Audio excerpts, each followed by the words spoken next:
Okay, let's Yeah, try see, again. and I apologize if my throat's a little bit raspy. I'm getting over some little bug that's been passed around the family. That's cool. Can everyone hear Crowns better now? Echo's gone. Or make sure this is all sorted before we waste your voice. Okay. Sounds fine on Gem's end. Okay.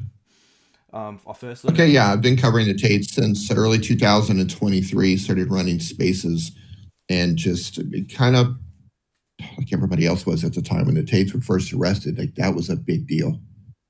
Everybody was talking about these guys just got arrested in Romania on allegations of human trafficking and rape and organized crime, and everybody was talking about it. So it was a different time back then, and now it seems uh, people don't care so much. People don't care so much about what's happening to them. So I believe they're losing relevance fast. That's definitely the case. They're as the kids would say, I think they're going into universal lol cow status now. They're just jokes. So as far as anyone taking them seriously, I think that day is kind of done and dusted. But people don't realize how much All day, trouble they're every in. day says, oh, let's be clear. Let's be clear. There, in terms of criminal accusations, they are potentially in a lot of trouble. You know, they let's talk about the Romanian case for a moment because there's a lot of that information about that still going on. So they are still charged in Romania for the first case, and they're still charged for human trafficking. They're still charged for forming an organized criminal group, which is organized crime. They are charged with influencing statements, which is witness tampering. Andrew is charged with rape, and the indictment was sent back to prosecutors. The indictment was, they found some irregularities in the indictment that had to be fixed. And when it comes to a Romanian indictment, and I don't know how it is in the rest of the world, but if anything is wrong with the indictment, it cannot be fixed. It all has to go back. It's all or nothing. And they found, I believe there were three main issues with the indictment, if memory serves. It's been a while since we covered the indictment. I believe there were three main issues that actually had it sent back that could not be fixed at that particular time. So it all had to go back. And it's been over a year now. It's been over a year, and they have not indicted him yet. But the way Romania's legal system is, they are still charged for those offenses in the meantime. And then the second case, we don't know what's going on with that. All of those charges still remain. We assume, based on some information that we've gathered, that they might be joining those two cases because they were originally disjoined. They were originally separated.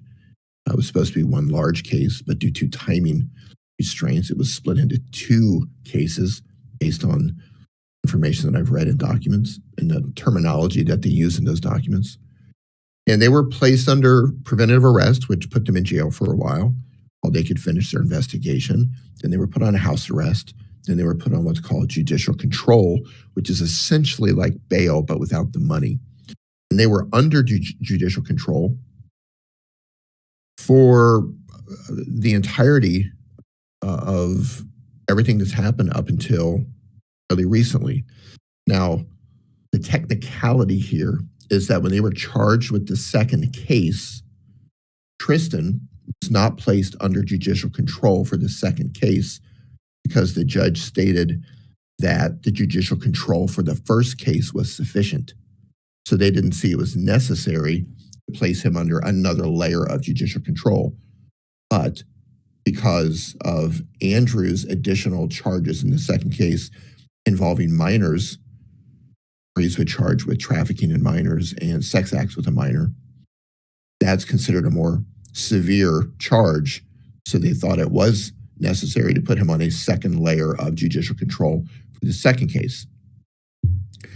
Now, because the first case has gone so long without a new indictment, it was within their legal rights to argue that they should no longer be on judicial control. And judges disagreed, extended judicial control. The Tate brothers appealed this decision, which within their rights to do, and they won their appeal. meaning they were both taken off judicial control for the first case. Now, remember what I said, because Tristan was not placed under judicial control for the second case because the first case, judicial control was sufficient. He is no longer under judicial control. Andrew, however, remains under judicial control, which means that even though he does have travel privileges, he has to check in with the authorities at whatever interval they want him to check in on. I believe I want to say it's every 60 days at this point. So that's where we're at now. And yes, the case is still moving forward. We know that because there was another woman that was recently interviewed with new allegations of rape against Andrew. And she just gave that interview, I believe it was last month. So it is moving forward on Romanian speed, which is apparently slow as molasses. So that's where we're at with the Romanian case. Everything is still moving forward. Romania is moving slowly.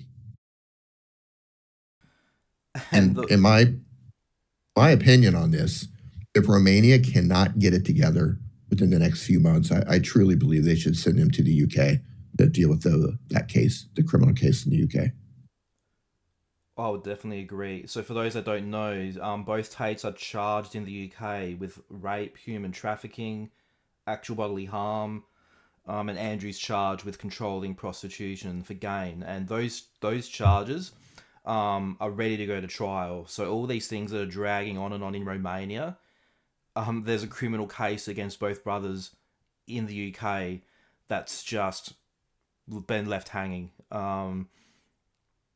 So yeah, I've been saying, and I agree definitely that that the UK really should step in because, I mean, it's not fair on anyone. I mean, if the Tates wanted to go to trial, which I don't think they do, they would have a right to go to a speedy trial. But of course, the women that are involved as well. I mean, geez, especially the ones in the UK that have been waiting years and years and years, and are just having to keep waiting while the Tates are flying around and pretending that they're free and all their charges are dropped. I mean, Andrew's just gone on a interview. I mean, it was an interview from when he was in Dubai a few weeks ago, I think. But he's still going on interviews saying that he broke free. He busted his cases in Romania and he escaped the extradition, and now he's traveling. And so, for those that don't know that the UK extradition goes into effect after the Romanian case. So he's saying, so he was on this interview saying that I've got a secret that I can't tell them, a secret of the Matrix of how I escaped the UK extradition. It's like, you haven't escaped. The UK extradition is still going. That's crazy. Yeah. Yeah, and it'll be interesting to see because there's a new criminal investigation. So in the UK, there's a civil case that was originally set for trial of June of this year, but there is a possibility that it could be delayed. There's going to be and correct me if I'm wrong on this, Gadget, but I believe there's a hearing this month to determine if that case is going to go on as planned or it's going to be postponed due to a new investigation for those women, a new criminal investigation. And if that turns into if prosecutors decide to prosecute for that, that means they will have two criminal cases in the UK. I don't know the system in the UK. Is it possible they can join those cases together? I don't know. Maybe, maybe not. But I agree with Gadget on this. I think for everyone's sake, for the Tate brothers and for the women involved, they should get this done sooner rather than later. And if Romania is going to take another 6 months or another year to get this together, they should send them to the UK to get this trial underway. And UK can always send them back to Romania whenever Romania gets things put together. Definitely. And to answer Jim, sorry, go on. Answer Jim 2's question here, the fact that they're traveling and making statements like that is a slap in the faces of all the women wrapped up in it. Yeah, there's two sides to this. The first side is legally they are presumed innocent, and that's why they can do what they're going to do. We also know that the White House did interfere, the Trump administration did interfere and get their travel privileges so that they can travel around the world. So that happened. and they're also presumed innocent. The ideal situation would be if they just kept their mouth shut and didn't talk about the case. So, if anyone involved, any of the women involved, didn't feel like it was a slight towards them. So, one, they technically can be traveling. Two, it would be best for everyone if they kept their mouth shut in this situation. Yeah, and And then oh, sorry, go on. in All Day Day says, so what happens with the UK case if the case in Romania moves forward and ultimately ends with a conviction? The UK has to wait until Romania concludes their proceedings. The big question will come. They're convicted. They get 2 appeals. And those 2 appeals can be drug out essentially for a couple of more years. So let's just say a worst case scenario. They're convicted, and then they're able to drag that out for a couple more years through appeals, and they lose both of their appeals, and they end up going to prison. Worst case scenario.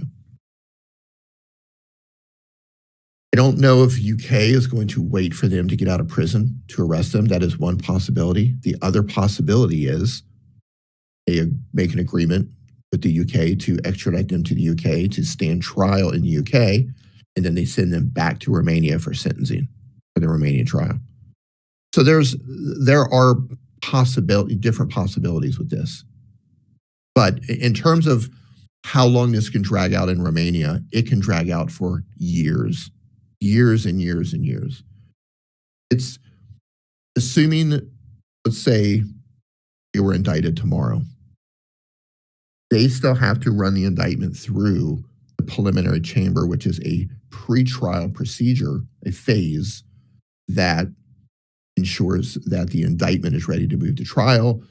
They hear the arguments of the defense. They ensure the evidence was collected within the legal boundaries.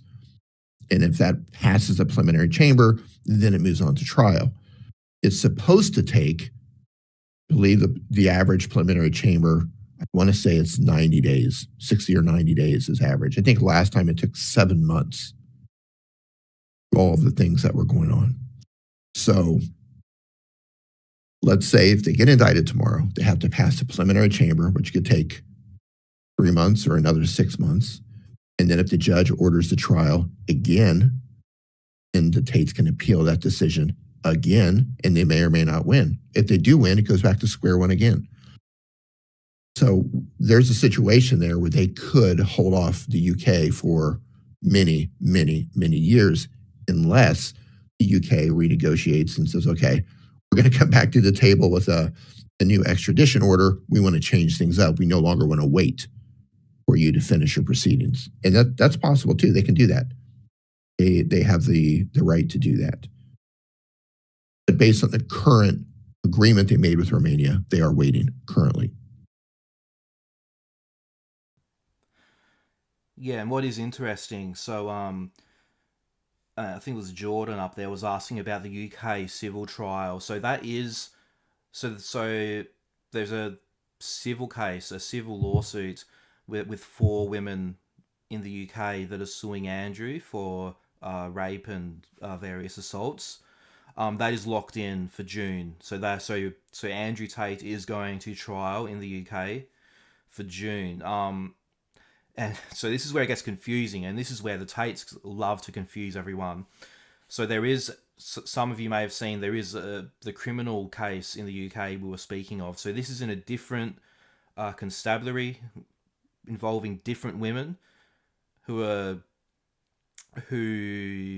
have that's where the Tates are charged. Both Tates are charged with rape and human trafficking involving completely different women. Now with this civil trial, the High Court trial coming up, this case has just been reopened. So the lawyers, as well as representing the women in the civil case, to try to get Andrew to face justice there, they were campaigning to have the criminal investigation reopened, that's a whole other story of how that, I believe, was mismanaged. The investigation back in the 2010s just dragged on for years until the CPS decided not to prosecute. So that has been reopened as of about a month ago, a few weeks ago.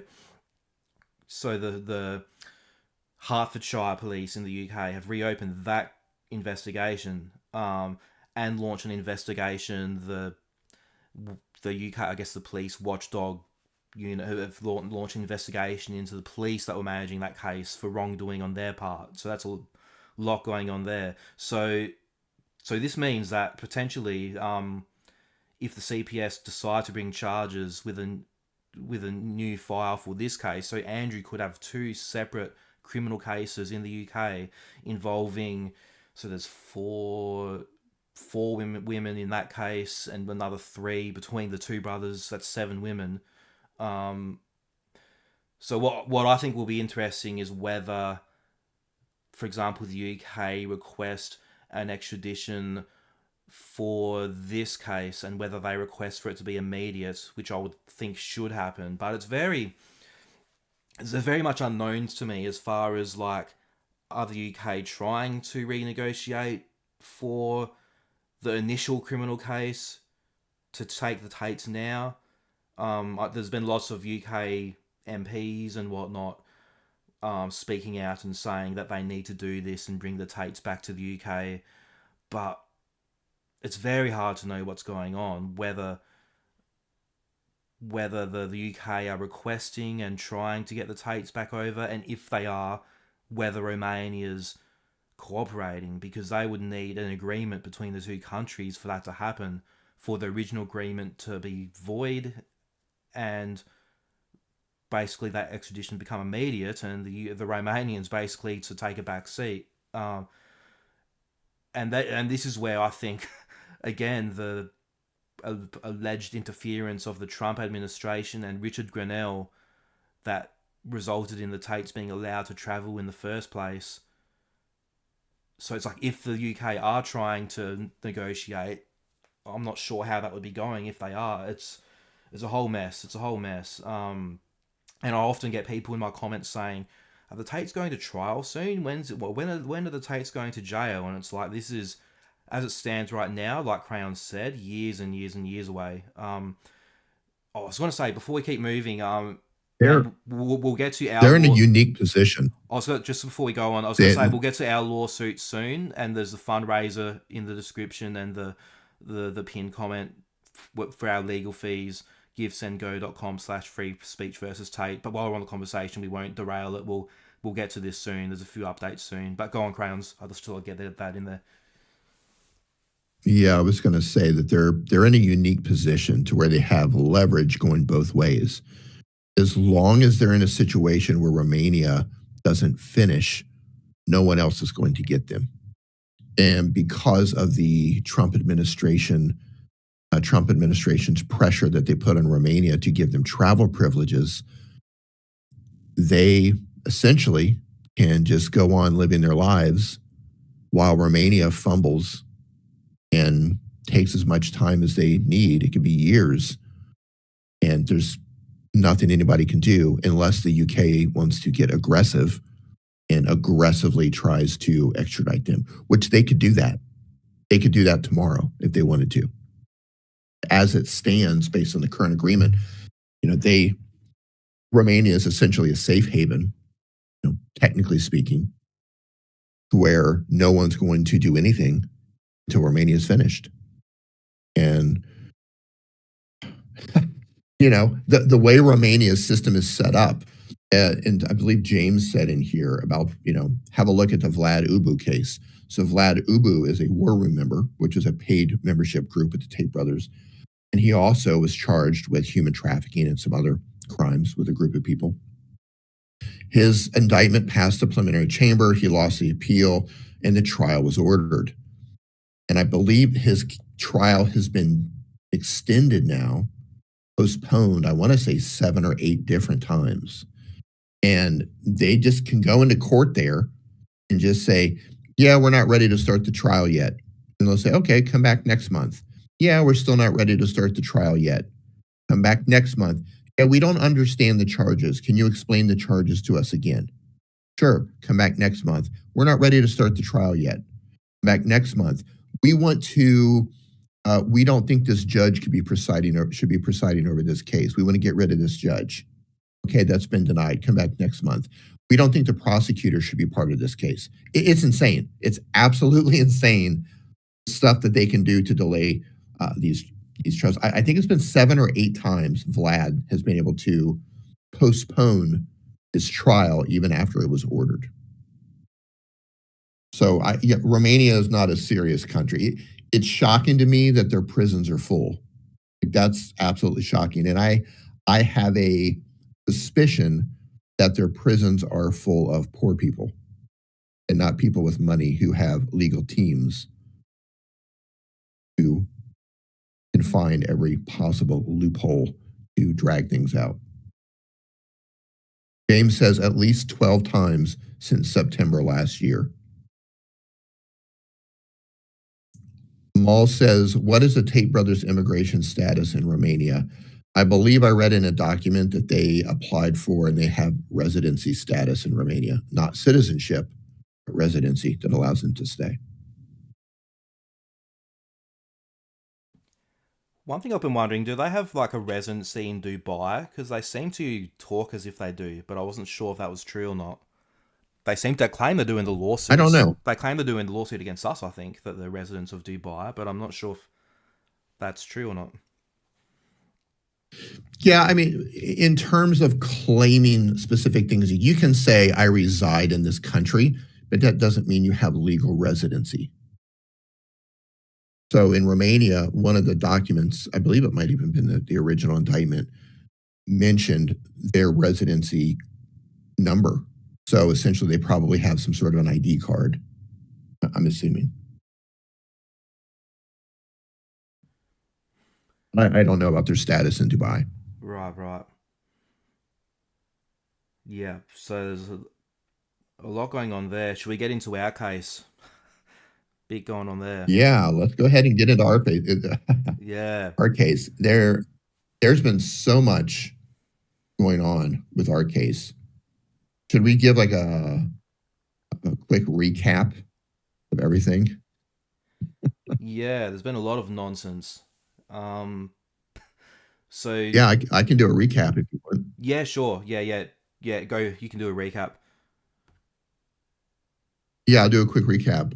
We had an original lawsuit filed against, I think it was 13 people back in March of 2025. And most of the people that they sued were anonymous ex-posters. And the main allegation is for defamation. And then finally, we had a hearing in December of 2025, and the judge dismissed the DOE defendants, the anonymous defendants, within 10 minutes, maybe less, and then dismissed the named defendants just a few minutes later. So we spent 9 months going back and forth with motions and each party posturing, essentially, in the court docket, only to have the case dismissed in 10 minutes or less. Now, it was dismissed without prejudice, which means that if they fix the reasons why it was dismissed, they can file again. And the reasons it was dismissed was because the judge said that Florida lacked personal jurisdiction over anyone that they sued, the DOE defendants or the named defendants. Also, it was dismissed due to improper service, meaning no one was served correctly. The DOE defendants were not served correctly, and the named defendants were not served correctly. And then the third reason it was dismissed for the DOE defendants is in Florida state court, you cannot sue a DOE defendant. You have to have a name for the person you're going to sue in Florida state court. So it was dismissed without prejudice. They can refile again if they can fix those issues. And the judge gave them 20 days to leave to amend for named defendants only, and only if they amend in good faith with a fact-based argument for personal jurisdiction. The judge basically said, I'll give you 20 days to fix this, even though we're dismissing without prejudice. You also get 20 days to come back to me with evidence that states why Florida has personal jurisdiction only the named defendants. The does are gone. They're out. Does have been dismissed since December. Now, of course, they missed that 20-day deadline, but they filed what's called a motion to reconsider, where they're asking the judge to please reconsider your decision for not allowing us to sue the does. Then they filed an appeal because they wanted to be able to sue doe defendants in Florida State Court. Then they voluntarily withdrew their appeal. Then their motion to reconsider was rejected. Then they asked for more time, and they missed that deadline too.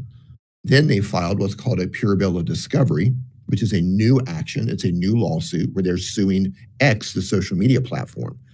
And they're suing the social media platform, trying to unmask to get the identities of the doe defendants so they can sue them in a new lawsuit.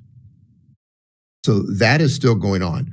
So the doe defendants have they've appeared in that lawsuit, and they're arguing against that lawsuit because they're using a dismissed lawsuit that says Florida doesn't have jurisdiction to try to unmask them for a jurisdiction that the judge said doesn't exist. And they're arguing First Amendment arguments, which is valid. And X has responded and said Florida does not have jurisdiction over us. And even if they did, the plaintiffs, that would be the Tates, they didn't file a valid complaint. So there's going to be a hearing for this pure bill of discovery for the new lawsuit. We don't have a hearing date for that, but it is coming up. And then they asked for more time. They asked the judge in the first case to stay the case or pause the case while they figure out the pure bill of discovery. And the judge says, no, you cannot stay the case. And they said, well, can we have more time? And the judge says, this is your final extension. If you don't do anything for this extension, this is it. It's over. So they filed a second amended complaint for the named defendants only. And that's fairly recent. That happened last month. So there's going to have to be a hearing on that and probably many months of back and forth again. And then we just found out today that they filed another appeal for the doe defendants. So after they filed appeal before for the doe defendants and voluntarily withdrew their appeal, they filed a new appeal. And that one's going to be interesting because they had, I believe, 60 days to file an appeal after the first dismissal, but they're arguing because they filed this Second Amendment complaint against the named defendants that should give them more time to appeal the doe defendants. I don't know. I don't agree with that. We're going to have to see what the judges say. That's a weird technical place. So that's where we're at. So we have the pure bill of discovery that we're fighting. We have the Second Amendment complaint that we're fighting, and we may or may not have this appeal for the doe defendants that we're currently fighting. And we've raised almost $50,000, and unfortunately, it's not enough. Like I said, we went back and forth for 9 months before we even got our first hearing. So we need another, Give, Send, Go, I think goes up to like another 20,000. But realistically, since they filed this Second Amendment complaint, and if this appeal goes forward, we might need up to another 40,000. So reaching out to everyone, if you can help with this, it would be greatly appreciated. And it's a fight that has to be made. Even though people that they're suing live out of the U.S., they still have to fight this. Otherwise, the Tate brothers get a default judgment, a default win. So it has to be fought, unfortunately. And almost everyone they're suing lives out of the U.S., which is crazy within itself. But it's not cheap fighting these guys. That's where we're at. Brings us up to speed. And one thing, Gadget, I want to go over because Gadget, I know you've seen this a lot, and I see this almost every day, where you'll post a comment about the lawsuit or the fundraiser, and they'll say things like, if you wouldn't have made those videos, you wouldn't have been sued. Or if you wouldn't have busted their balls, you wouldn't have been sued. Or if you wouldn't have done this or done that, you wouldn't be sued. So defamation is what we're being sued for, and that's defined And defamation means that a person says a false statement of fact about another person, and they communicated that person to a third party, and that false statement of fact harms their reputation. Essentially means you say something that's not true and it harms their reputation. But for celebrities, for public figures, the Tate brothers, there's another layer on top of that called actual malice. And what actual malice means is that the Tate brothers have to prove that if I'm going to word this, the Tate brothers have to prove that for each statement they claim is defamatory, they have to prove that, number one, the statement was clearly about them. Number two, it was a false statement of fact and not an opinion. Number three, that it was false. And number four, it was made with actual malice. And actual malice means that they have to prove that the person who made the statement knew that it was false when they said it, or acted with reckless disregard for whether it was true or not. So they have to prove that we knew, I mean, we didn't know that it was false. What we believe and what we said is true, or it was an opinion. But they have to prove that, one, it was false. Two, we knew it was false when we said it. So even if the judge says, yeah, okay, Florida has jurisdiction over you, and it eventually goes to trial, they still have to prove that every statement was false and that the person who said it knew it was false at the time that they said it. I mean, it's an impossible thing for them to try to fight. So we all believe, our opinion on this is that this case is to silence us, to silence the critics, to silence the people who get access to the case documents, the Romanian case documents, and the people who've been explaining the cases to everyone and fighting back against all of the propaganda and disinformation and misinformation that has come from them and from their entire PR team, including some of their lawyers who are active in pushing propaganda and disinformation. So, yeah, it's pretty wild. Saying hurty words is not defamation. Being mean to someone is not defamation. Editing someone's video and taking a 20-minute video and editing it down to 5 minutes to show certain parts of a video to highlight, hey, this is what they said. That's not defamation. Not liking someone and publicly saying, I don't like this person and I think he's a douchebag, it's not defamation. Making a false statement of fact is defamation. Now, this would be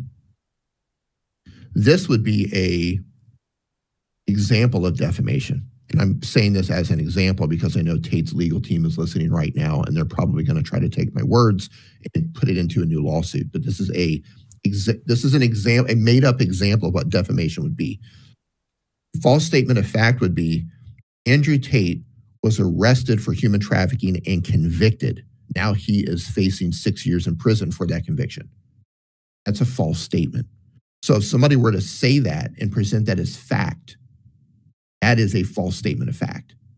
But stating Andrew Tate's been charged with human trafficking, and if convicted, he's facing 10 years in prison, that's not defamation. Even if I give my opinion and say that I've read the indictment, I've read chat messages out of the indictment that came off of all their devices. I've read his course material. And if based on all that information, I come to the conclusion where I personally believe he's trafficked women, that's my opinion. That's not defamation. A lot of people have that mixed up in terms of what you can say and what you cannot say about someone, especially as a celebrity. So you're allowed to have an opinion. You're allowed to add rhetorical hyperbole to comments. You're allowed to cover cases. You're allowed to explain cases. You're allowed to explain the law. What you cannot do is make a false statement of fact. And to my knowledge, no one they're suing has done that. Well, then there's And Axel says countersue for legal fees. Yeah, there will come a point where countersuing might happen, or not. We'll see. I mean, you look. No one wants to drag this out in court for an extended period of time.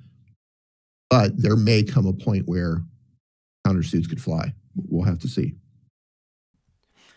And like Gadget. another angle to the whole thing about this is what happens when you post these things or say these things, and yeah, because we get these comments all the time. I'm sure a lot of you guys that are regulars on my channel see it, but another element of it too is just the real like weak and cowardly side of this, where a lot of these people, actually this is a good time to pull up Myron's reply to me as an example, but this really kind of just cowardly idea that this is what you get for criticizing this guy I like. You get a frivolous lawsuit, and it's like you're defending this and thinking that like we're in the wrong for criticizing your hero. Like, can you see how you got your wires crossed there? That maybe the person that you're supporting is actually a coward. And this is Criticizing someone is, you can criticize someone all you want. You just can't make a false statement of fact. Yeah. Exactly it. And this is a good time. That's probably a good segue into Myron's where are we? Alt 2 to share my screen? No, Alt 3. No, Control 3. Axel says that embarrassing boxing loss is destroying him. Oh yeah. He's never going to recover. In my opinion, he's never going to recover from that boxing loss. That was, I don't know why he took that fight, but that was a devastating blow to him personally and to his brand. And it wasn't even a fight. He was decimated. He gassed out. He was absolutely decimated. It was possibly that was the worst thing that he could have possibly done ever. It's been downhill since then. I believe, again, my opinion, because I know they're listening, I believe that the defeat he suffered from the boxing match has caused more damage, both financially and through reputation, and overall damage for his brand and him personally, than any accusation or criminal charge or case that he has. You know, even in a situation, let's just say worst case scenario for him, let's say he is found liable for raping X amount of women. That is not going to be as damaging to him as being beaten that bad in the boxing match. Like the imagery of him on his knees in front of Chase and laying on the ground is just devastating. Absolutely devastating. Yeah, his ego. Yeah, I think so too. You know, maybe he's got caught up in his own hype. Yeah, it's weird how the Tate fans didn't care about the SA allegations, but it was the boxing loss and crypto rug pulls that made them stop following. Well, that says a lot about the fans, doesn't it? It says a lot about the type of people who are attracted to him. What? See, here's Myron right here. Yeah. And this, for those who don't know, this is a response to a community post I made about the fundraiser, about Tate suing us, and we're raising funds for our legal defense. Myron Gaines.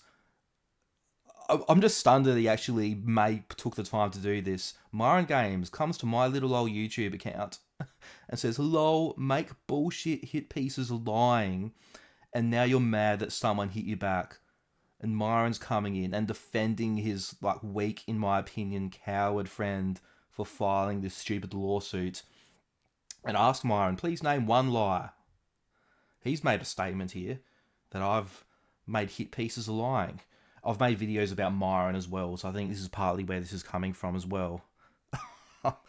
Name one lie, and of course he can't.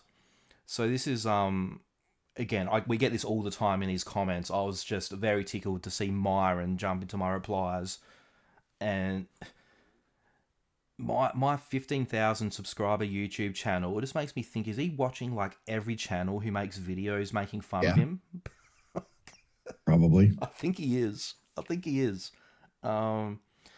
So yeah, so and this is what we get a lot of these people who think that I don't know, that we should have known our place to show that their hero is lying about their criminal cases, or that we think they're silly people. Like, this is Just Yeah, well, I'll remind everyone in Myron because he's probably listening to this too. I came into Myron's space about the Tates and they wouldn't let me speak. He knows not to enter a space with people who know Tate's case and who have access to documents. He knows better. oh yeah. He knows better than to give them a platform to tell his audience what's actually happening. All of them do. They all know better. Well, the lies that Myron has told about this, and Yeah, he's gotten sick about it. Like he's, yeah, I yeah, made yeah, yeah. this is the reason he blocked me actually on Twitter was because, we did a space. I believe you were there, and we were talking about his charges for sex acts with a minor. No, it was for it Yeah. was for trafficking minors. It was for Vivian, and he jumped on a space and he said, "Oh, all these idiots, crayons, milk bar. I think he named you two, are talking about minors, blah blah." So what we're referring to is a charge for him trafficking a under 18 girl to work making pornography on webcam. His response to that is to say, well, the age of consent in those countries, you need to remember, is like some of these countries 14 or 15. So, like, these guys just need to. And that's his comeback to us. Yeah. Just wild, Yeah. wild. Well, And first and if we were foremost, in the that age. space, he will not put himself in that position. He would have been exposed as defending Oh, yeah. child porn. Like, Yeah. Well, the age of consent to make pornography in any way is 18 everywhere. So if you put a 17-year-old, and these are the allegations in the charges in Romania, the allegations are that he put a girl on webcam when she was 17 years old. And yeah, that's illegal. If you take someone under the age of 18. So there's two things when it comes to the age of consent. So you have the age of consent when it comes to having sex, then you have the age of consent when it comes to pornography, right? And human trafficking in general. So if you are just having sex with a minor and they're within that age of consent, you might legally be able to get away with it, right? If the age of consent is 16 and you have sex with a 16-year-old as an adult, you're probably going to be okay unless you manipulated them into that situation or you use your position of power to get that sex from that minor, then it could be a problem. If it's 15 years old and the age of consent is 16, then you're in trouble. So one of his charges is continuous sex acts with a minor. And that girl was allegedly 15 years old at the time. So that's one charge. And so it's under the age of consent. Number two, and you have the situation, you have a power dynamic involved there. It's where you have a celebrity who is engaging allegedly in sex acts with a minor. So you've got the power dynamic there. When it comes to trafficking, but he did not put her on webcam, the 15-year-old. So his only charge is sex acts with a minor. As soon as you take a minor and you put her in the sex industry, even if she's 17 and the age of consent is 16, it voids that age of consent. Anyone under the age of 18 when it comes to human trafficking is considered a child. So if you take a 17-year-old, a 16-year-old, or a 15-year-old and you put them on webcam or make pornography or you prostitute them, you will be charged with human trafficking, even if they're 17 years old. So the age of consent for sex does not apply to human trafficking. Now, Myron claims to be a former special agent in the US, and he claims to have dealt with human trafficking cases. So as someone who worked in law enforcement in the United States, he would know this by heart. So the fact that he's arguing against it tells you that he is purposefully trying to add confusion to the charges to try to downplay them. Yeah, it's just horrendous behavior from Myron. it's pathetic. It's pathetic that the levels he'll go to, and is still like even to this day when barely anyone is still defending Tate, he's still getting into again a 15,000 subscriber YouTube wrote comments pointing and laughing like to defend his friend in the most embarrassing way. I mean, it's wild. Just gonna say, just watching our our crowdfund for our legal defense. Thank you, Hudas, who's just given a $30 donation. Thank you. Yeah, so it's Thank you. givesendgo.com/free speech versus Tate. So, and that's one thing do like to point. It's good to point out as well that I think people on my YouTube channel seeing my community posts don't realize that this is not just me fundraising for myself. It is a group of us, Crayons here, who's being sued.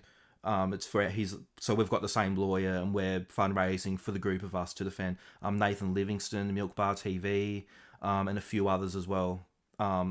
So although it's a lot of money for one person to defend himself, that's one thing to keep in mind when you see these posts, is that it's a group of us fundraising together, which is not cheap, of course. And I'll note that this isn't all that's going to be spent. So what you're seeing here in a public fundraiser, there's also personal money that will be going into this as well. So this is like, we need public help for this, because we are fighting multi-millionaires who are dragging this stuff out and just refiling and refiling. I mean, I don't have the actual amount in front of me. You get itemized statements from the lawyers, but just little things like asking a judge to reconsider their decisions, then filing, which get rejected, then filing an appeal only to withdraw your own appeal. So like everything that you do, everything you file, you have to respond to everything. So it doesn't matter if they withdraw it or it's bullshit or if it carries no weight whatsoever. We can't show them to you because they've marked them as confidential. But they file. I'll tell you how many pages. There's almost 4,000 pages of exhibits that they included in their second amended complaint. Now, I can't tell you what's in them, but I will tell you this. The second amended complaint is for named defendants only. This is a court order. You cannot amend on Doe defendants. The Doe defendants were dismissed in December of 2025. They're out. So they filed a second amended complaint with almost 4,000 pages of almost 4,000 pages of exhibits, and I haven't counted them, so the percentages could be off, but probably 75% of those exhibits are about Doe defendants, in a case that does not involve Doe defendants. And the lawyer, his legal team, they have to read every single exhibit that they put in there. So they have to go through nearly 4,000 pages of exhibits, even though 75% of them or so are about Doe defendants that don't even belong in that case. They still have to be read, and lawyers charge by the hour. So that's the kind of thing that we're dealing with here. I believe, and this is my opinion, I believe that they are abusing the legal system. I believe that they are trying to silence critics. I believe that they are padding the exhibits with nonsense. I believe that they are doing everything they can to try to silence people. That's my opinion. I just know that if you are adding exhibits that are 75% involving people that are not part of the case, like, what are you doing? What are you doing? Why is that relevant? Why is that relevant to the case that you just filed? So that's what we're dealing with. Lawyers charge by the hour. That's why we need your help, because this is ongoing. It's nothing for these guys to keep filing this stuff. It's nothing. I mean, and let's talk about some of the other cases really quick in case you don't know. They filed a lawsuit against Meta because Meta terminated, I believe it was their Instagram account. That case was dismissed just recently. The Tate versus Meta lawsuit was dismissed with no leave to amend, which means it's over. The case is over. They filed a lawsuit against TikTok for terminating their accounts. And they filed that in California.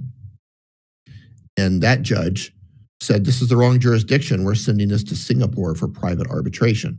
So that's essentially over. And really quick, the Meta case, they sued the wrong Meta entity on top of it. Not only did they file a lawsuit against Meta, but they sued the wrong Meta entity to begin with. But anyway, that's dismissed. Now they're suing X in a pure bill of discovery, trying to unmask the identities of the Doe defendants that Florida won't let them sue. So this is an ongoing thing, and it's expensive.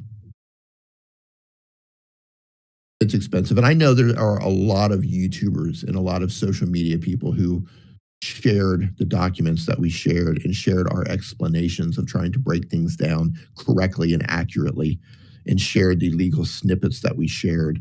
And I know there's some YouTube channels out there that had very successful videos with the documents that we would get and we translated and the snippets that, we translated and redacted, trying to be responsible. And we're not getting any support from the very people that use the documents that we translated. So yeah, it's kind of frustrating. So your help is greatly appreciated. Personal money is going into this. Public money is going into this. We are fighting multimillionaires who have the capability of just dragging this out until judges finally just put their foot down and say no more. Now, here's the crazy thing. All of this is just Florida. When all of this is done, they can say, we're now going to sue you in California.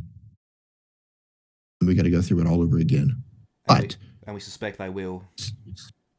Yeah, but states like California, states like Texas, and a bunch of other states, they are a lot faster to shut down nonsense cases, especially cases like this. Not that it won't go for some time, but Florida's known for being a bit relaxed for this sort of thing. Cases can kind of get drug out, where California and Texas, they can really shut things down a lot faster, especially when you have celebrities who are coming after, anonymous speakers and critics, even named critics, who are not making defamatory statements. They are just criticizing them and using, information that's coming out of legal documents.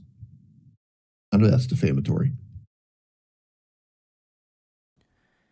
Yeah, the civil court system in the U.S. sucks. Dwayne Mansell says, yeah, this is my first time going through it. And it's, again, in my opinion, my time spent here in the U.S. courts, I'm not in the U.S. Almost everyone, only a couple of people they're suing is even in the U.S. Almost everyone lives outside of the U.S. And my experience with the U.S. system so far is just, I can't believe they have a system like this that allows cases like this to be drawn out. This wouldn't fly where I live at all. It would have been gone within a matter of months.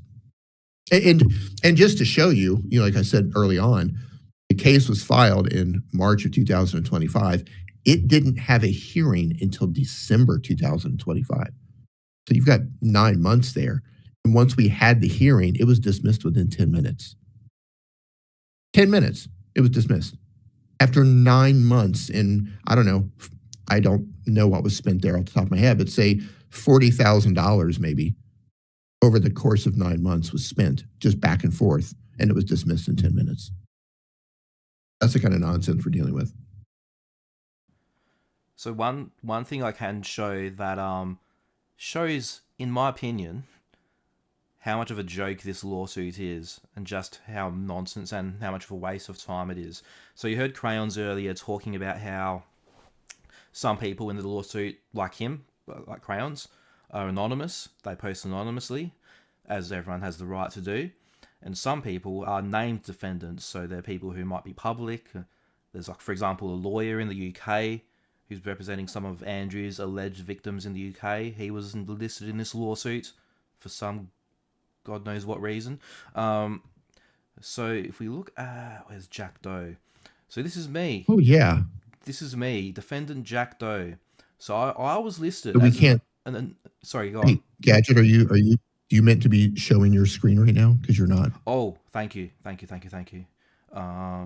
Let's just go full screen. There we go. Jack Doe. Okay, so defendant Jack Still Doe. don't see it. Huh? I just see Tate's beautiful face screaming. It looks like in OBS it's showing. Maybe It's not coming through on Discord yet. Maybe Discord's a bit behind, lagging a bit. Because OBS... Oh, no, it's showing. It's showing. Okay, Cool, It's cool, cool. showing. That was my fault. I didn't have the little live thing. I was seeing a later It's no, it's good. version of the live stream. It's good that you were here because I'm I've done sorry. that. I've done that before. Where if you weren't here, I would have went for a bit before I realized that I wasn't sharing my screen, and I hate it when I do that. So I'm glad you were. I'm glad you were here. I Um, need, Badge, I need to address something before you go into this. And right yeah, now I'm seeing your OBS screen, so you can put your document back up. I want to address what Dwayne says because I want to be clear here. He says, Dwayne says this, the judge has no balls. He should have dismissed with prejudice. I need to disagree. I need to push back on this. So our judge is the Honorable Judge Curley. I think he made a fantastic decision overall. But what a lot of people don't understand is for a case like defamation, for the type of thing we're being sued for, it's hard to get a dismissal with prejudice, like out of the gate. Like it might take several dismissals before a dismissal with prejudice actually happens. So the Tates sued a group of people in Florida also. They sued two of their alleged trafficking victims, the parents of one of the alleged trafficking victims, and a U.S. Marine who allegedly called the U.S. Embassy in Romania and said, hey, there's an American being held at this location. So out of everyone who's been dismissed, including one of the alleged victims, the only one that was dismissed with prejudice was the Marine. The only reason he was dismissed with prejudice is because he can't be sued for doing his job. As a U.S. Marine, he believed it was his duty to inform the U.S. Embassy that an American might be in danger in a foreign country. He was doing his job. Therefore, in that situation, he was dismissed with prejudice. But for normal defamation cases like this, you generally don't get a with prejudice out of the gate. It might take several times, if ever. But if there's a pattern of abuse, if they keep refiling and they keep ignoring court orders, then there could be a situation in the future where a judge might say, "Okay, enough. I'm dismissing this with prejudice. You're bringing a bad faith argument into my court." And if that were to happen, then you might get a dismissal with prejudice. Just a simple dismissal out of the gate for the first or second time, maybe even the third time, it's almost always going to be without prejudice, unfortunately. So I just need to push back. I think the judge made the right call. He did the right thing according to the law. We're happy with his decision so far. All right, Gadget, go ahead. yeah. Before I get into this, one good question, which I think they're on the right track. You might be able to shed some light, Crayons. Red Ninja is asking, is it true if you file so many lawsuits and it turns out to be false? I think if it's like egregiously false, frivolously false, you can be banned from a jurisdiction or jurisdictions in a country. So I'm pretty sure that like lawyers can be sanctioned, and so I'm not sure if they Yeah, can necessarily be banned, but you might be able to shed some light on that.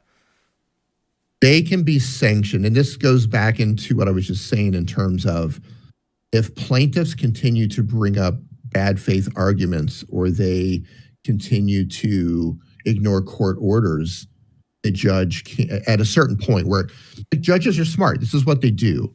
And they have to make that distinction between, is this a valid claim? Is this a valid lawsuit? Or is this an abusive lawsuit? And they have to, during the pleading, and I'm going to oversimplify this. We're just trying to explain this. During the pleading stages, this is before discovery. This is when all the motions are going back and forth and the plaintiffs are stating, this is what we're alleging these people did. During the pleading stage, the court generally has to assume what they're pleading is true up to a certain point. And once it gets past that point and it starts to look like it's becoming abusive and they're ignoring court orders, at that point, the judge can order sanctions against the lawyer or against the plaintiffs. Fines can be imposed. They can be forced to pay the legal expenses of the people they're suing. But it takes a while to get to that point. There has to be a pattern. You can't just be like, oh, this is a bullshit lawsuit. Boom, you're sanctioned. Boom, you're paying for the defense lawyers. It takes a while because they have to give them the benefit of the doubt and assume that what they're pleading could be true. That's an oversimplification, but that's kind of how it works. Yeah. So it's like that. It's not. it's not, they can't just keep going forever and them not have any consequences, of course. As much as Right. it can be exploited or abused, I guess. Oh, yes. Well, really quick, I just want to keep addressing this because I know we're going to change gears here. So Yep. 5SF says something can look abusive in court if there's no base to it. Yeah, if there's no base, but so in our case, they've made claims. Just for example, one of the claims they made about me, and that case was dismissed, but one of the original claims they made against me was I was quoting a prosecutor. Okay. So I was quoting a prosecutor and I was saying what a prosecutor said in one of the documents. But of course, they don't show the document that I'm referencing. What they do is they show my statement and they say that that's defamatory and they make it look as if I'm saying it. And at this particular stage, the judge isn't determining if I defamed them or not. The judge isn't saying, where did this statement come from? The judge is saying, I have to assume what you're stating at this point is true for the sake of moving the case forward. At some point, the case gets, if it doesn't get dismissed, it does get to a point where you get to argue against it and say, hey, this is a prosecutor's statement. I'm quoting the prosecutor. This is obviously not defamatory. And at that point, that statement is gone. But during the pleading stage, as long as they're providing some information that appears like there could be a valid case, the case is going to move forward. If they would have sued us and provided no statements whatsoever, that would have been a different story. But they sued us and they quoted all of these tweets, and many of them were taken out of context or prosecutor quotes or paraphrasing prosecutors or just reading things out of the press or even quoting Andrew's own words off of his own videos. They said, and this is dismissed on my end, that they stated that I defamed Andrew because I shared Andrew's old tweets. That's all I did. I just said, I forget what the commentary was. There's something along the lines of Andrew Tate's old tweets is a masterclass of what not to say on the internet. And it was a thread of screenshots of Andrew's old tweets. And they claimed that that was defamatory. No, that case was dismissed, but they put that in there and made it look like it was something that I said as it was some defamatory statement against him. Yeah, I mean, and again, I'm oversimplifying all of this for the sake of conversation. But there's so many variables involved in all of this. Anyway, go ahead, Gadget. Sure. So,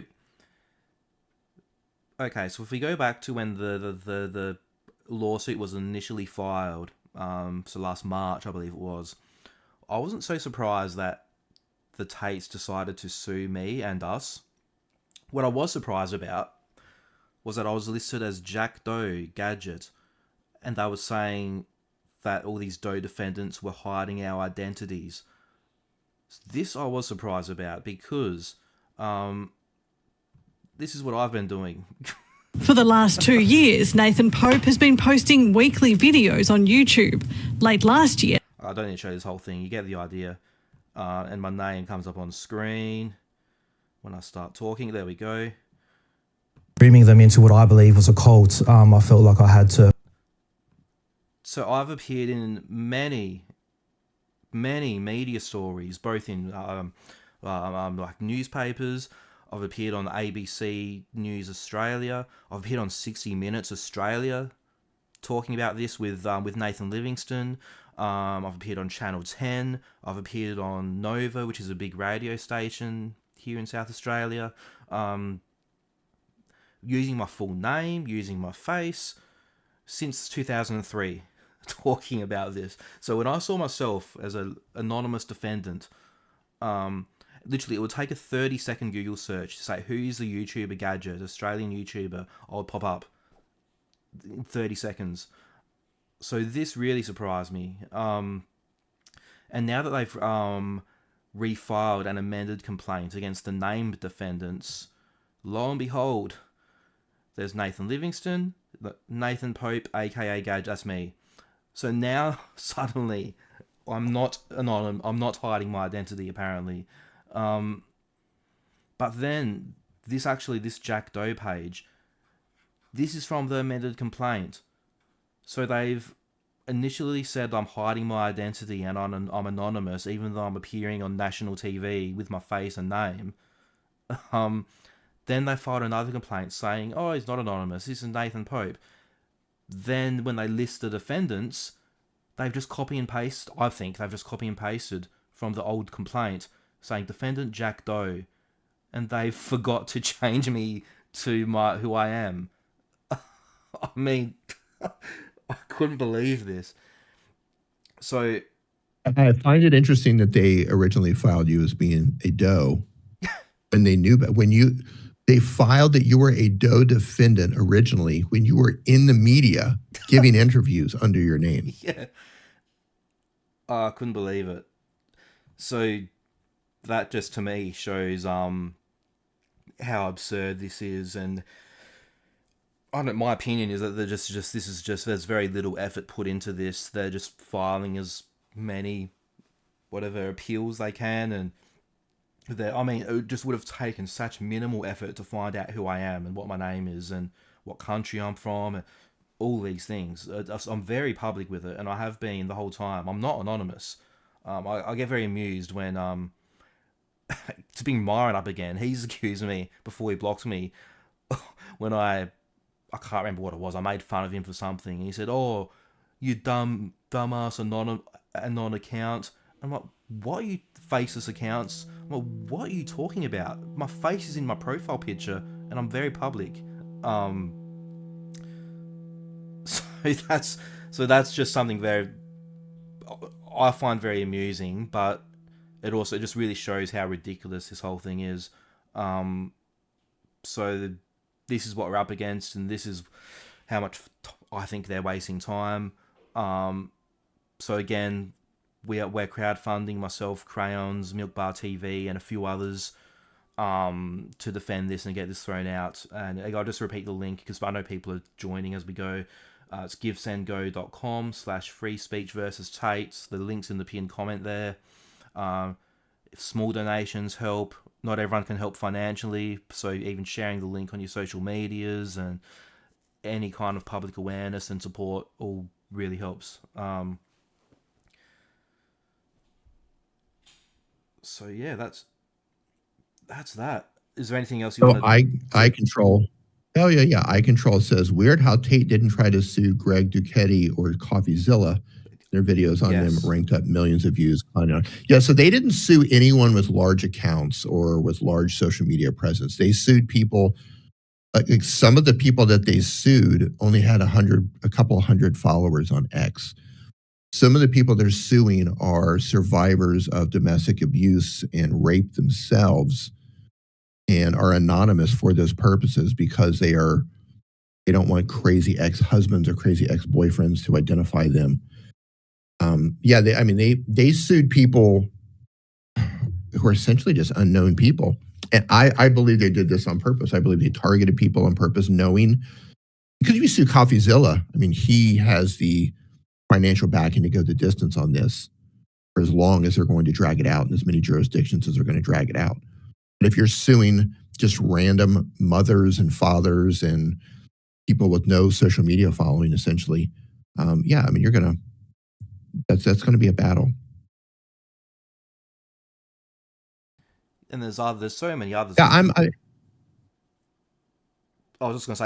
Yeah, there's so many people they could sue if they were really doing this and as a good faith argument, like, hey, all these people are defaming us.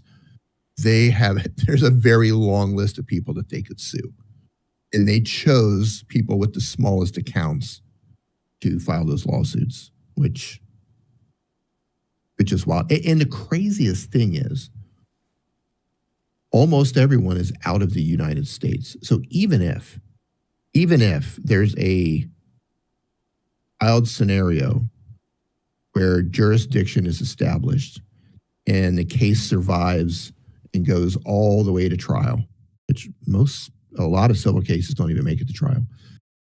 even if they won the trial, and and the judge says, okay, Gadget, you defamed them. What do they really win? I mean, you don't have assets in the United States. You don't do business in the United States.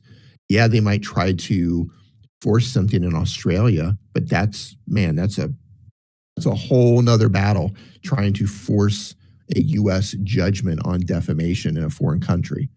Not impossible, but that's a huge, like, I just don't understand it. So, I believe the whole thing is performative, in my opinion. I think they're just trying to get attention. They're trying to push this whole conspiracy theory of theirs. The entire world is conspiring against them, which is hilarious. Yeah, it's pretty wild. Have you been on Tried or Contact CoffeeZilla? I've had some communication with CoffeeZilla in the past, just general conversation from, like your work, that sort of thing. I'm pretty sure he's aware of our lawsuit. He follows me. I follow him. We fired off a couple exchanges here or there in the past, so I'm sure he's aware. It'd be great if he covered it a bit. That'd be nice. That'd be some fantastic coverage. Mm. And iControl says he's tied up in Logan Paul case, which is true. That's a lot of similarities. Oh, is that still going on? A lot of similarities, I think, with the Logan Paul case against CoffeeZilla. Obviously, different in ways. I mean, like you said, we're small accounts and CoffeeZilla isn't. But yeah. So this is a great question from Holly8274. It says, how can they do this without serving people? So that was one of the reasons the initial case was dismissed. No one was served properly. No one. And you have to serve people properly. So with the Second Amendment complaint, and some of these people there's already misinformation being pushed about our dismissal. And there's one, and I'm just going to call them an imbecile because that's the first word that comes to my mind when I think of them. They're just an imbecile who believes that, because there's a document. So when you file the first complaint, you're given 60 days to serve everyone that you're suing. And then when you file additional complaints, the Second Amendment complaints, you're given an additional 60 days to serve the people that you filed in this lawsuit. Okay? And there's some imbecile who's just been going on and on and on. I keep getting these screenshots that are hilarious, thinking that the judge gave them 60 days to unmask anonymous posters. And that's just hilariously, stupidly wrong. They gave them 60 days again, which is in accordance with the law, to serve properly the people that they named in the Second Amendment complaint.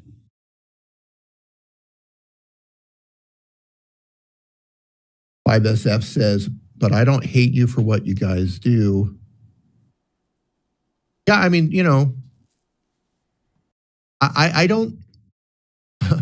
I mean, I know Gadget has received his fair share of hate. I've received my hate has gone to death threats. I've received multiple death threats.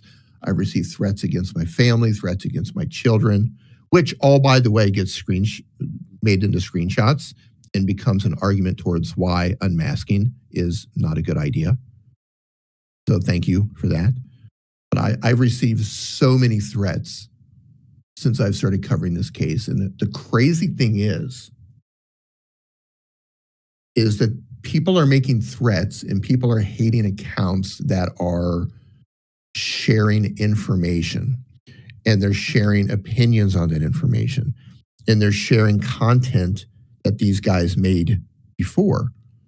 So you're hating people who are giving you, you're hating the only people who are giving you actual facts about the cases, that are bringing to your attention things that these guys said and claim to have done in videos that they've made in the past and information out of documents. Like, you would think that you would want that information. Instead, I think because it challenges their belief, it challenges their decisions. Because to acknowledge that what the information that you're giving might be factual, then you have to reconsider your decisions. Like, well, shit, I've based my entire masculine identity around these guys, and that may have been the bad move. So now I'm going to have to reconsider every decision I've ever made. So yeah, I don't know. I can't pretend to understand the psyche of people who are hating us for providing this information and for ridiculing these guys who, in my opinion, have just turned into, I mean, they become parodies of themselves. It's almost like they're part of a Saturday Night Live skit at this point. And on that note, did want to shout out. I saw it earlier. The Nugget Doctrine. You were saying earlier that that you were a fan of the Tates and you believed that they this is going against what you thought that they believed and all this.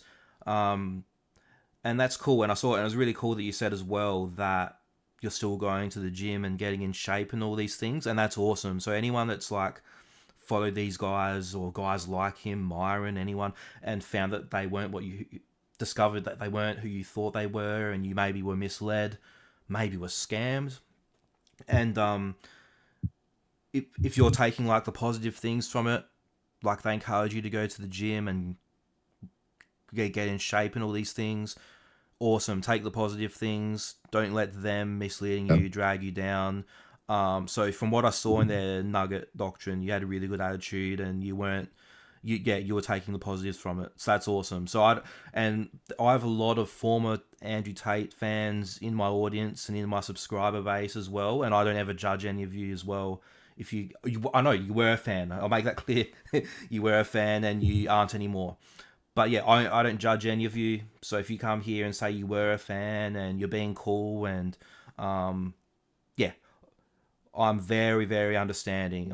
You'll find I'm more understanding of even Tate fans, current and former Tate fans, than a lot of people on the internet, because I've spoken to so many of you, and I know that you all don't mean harm. Some do, but not many of you don't. So I just wanted to shout you out, and also shout out Aaron, who gave a $9 donation towards our crowdfund as well, towards our legal defense. So thank you, Aaron. Sendgo.com/free speech versus Tate.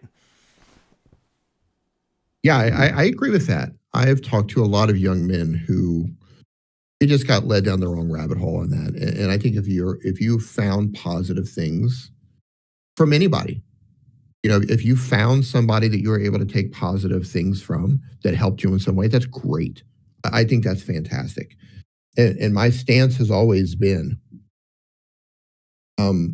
if you can take something positive, take that positive thing and move forward. Where things break down for me is when you have situations where there comes a point where common sense has to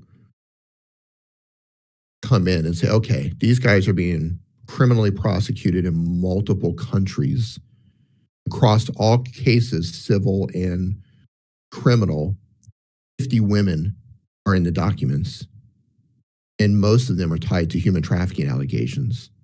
And then you have a history of their videos talking about the tactics that they would use to recruit and retain women and take their money, allegedly, all of this stuff. So there comes a point where you're confronted with all of this information where you have to go, yeah, I think I'm going to pump the brakes on these guys for a little bit and see how this turns out. Or I'm going to watch these old videos of these guys, old videos, 2022, not that old.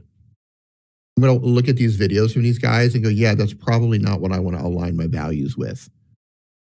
I don't want to align my values with someone who thinks about women in this way, who acts in this way, who has this business, who speaks about people in this manner. I don't want to align my values with that. I love the fact that they inspired me to get in shape. So thank you for that, but I'm going to move on. So yeah, I think that's fine. My problem with the fans have always been the rude ones, always been the ones that have posted threatening comments, the ones who have made disrespectful comments towards women in general or the alleged victims, calling them whores or prostitutes or whatever that's going to be, and spreading misinformation. I think there's different levels of fans. I think there's some fans who are genuinely really good young men. And most of those young men, I think, have come to their senses on this and they've moved on. I've talked, like you, Gadget, I've talked to a ton of them. And I think there's a smaller percentage of them that they're, what is that called? The sunk cost fallacy. You're so invested into something that you're just going to keep going forward, even at the cost of losing more. So I think there's a percentage of those guys as well that are they're so indoctrinated into the cult of the Tate brothers. I believe there's no reaching them. And then there's some people who are just lost young men. They're just abusive young men who don't see a problem with some of the stuff that some of the stuff they've said, some of the stuff they've been charged with.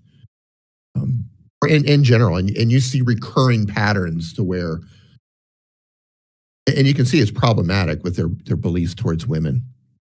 And by the way, I just want to note that one of the things that they keep bringing up in these lawsuits is that I'm mean, literally that I'm mean to their fans. Like they put that in their lawsuits that I'm mean to their fans. Like that's how pathetic all of this is.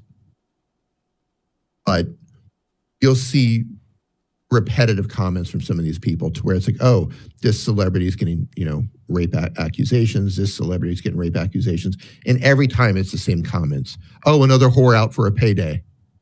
They just have this mentality where they're just lost young men. I agree. Easy to fall down the manosphere rabbit hole when you don't have a dating life and have low confidence. And you're young. You don't have life experience, or maybe, and I've talked to a lot of these young men to where they were looking for answers to try to make sense of being cheated on by a girlfriend, or they were dumped by a girlfriend. And that kind of led them to Tate. They're trying to make sense of all of it. And what he said made sense at the time. Cheyenne says, Crayon, please start an educational channel for young men. You speak healthy. Listen, I don't have time to do that. You've probably noticed that I speak less and less about Tates. These guys are losing relevance, but I have some personal things that are taking up more time right now as well. And while I believe that there should be more older men out there, not older, but just, 30s plus, trying to help younger men find their way in the confusing times that they find themselves in, I unfortunately cannot be one of them, at least not at this period of my life. Maybe later. I have too much going on in the real world, off the internet. But someone needs to do it. These young men are being drawn towards Tate. And he says some good things. I mean, sometimes these guys say some good shit. No one is going to argue against that. Sometimes they say things that make sense. Sometimes they say things that I'll go, yeah, he nailed that one. That doesn't take away from all of the other stuff, in my opinion. What is it? The broken clock is right twice a day, right? And, I've already raised a few sons. That's another thing. I've raised a few sons. They all turned out okay. The youngest one just started university not too long ago. So, I doing a YouTube channel trying to help young men at this point is just beyond the scope of what I'm able to do. I wish somebody would, though.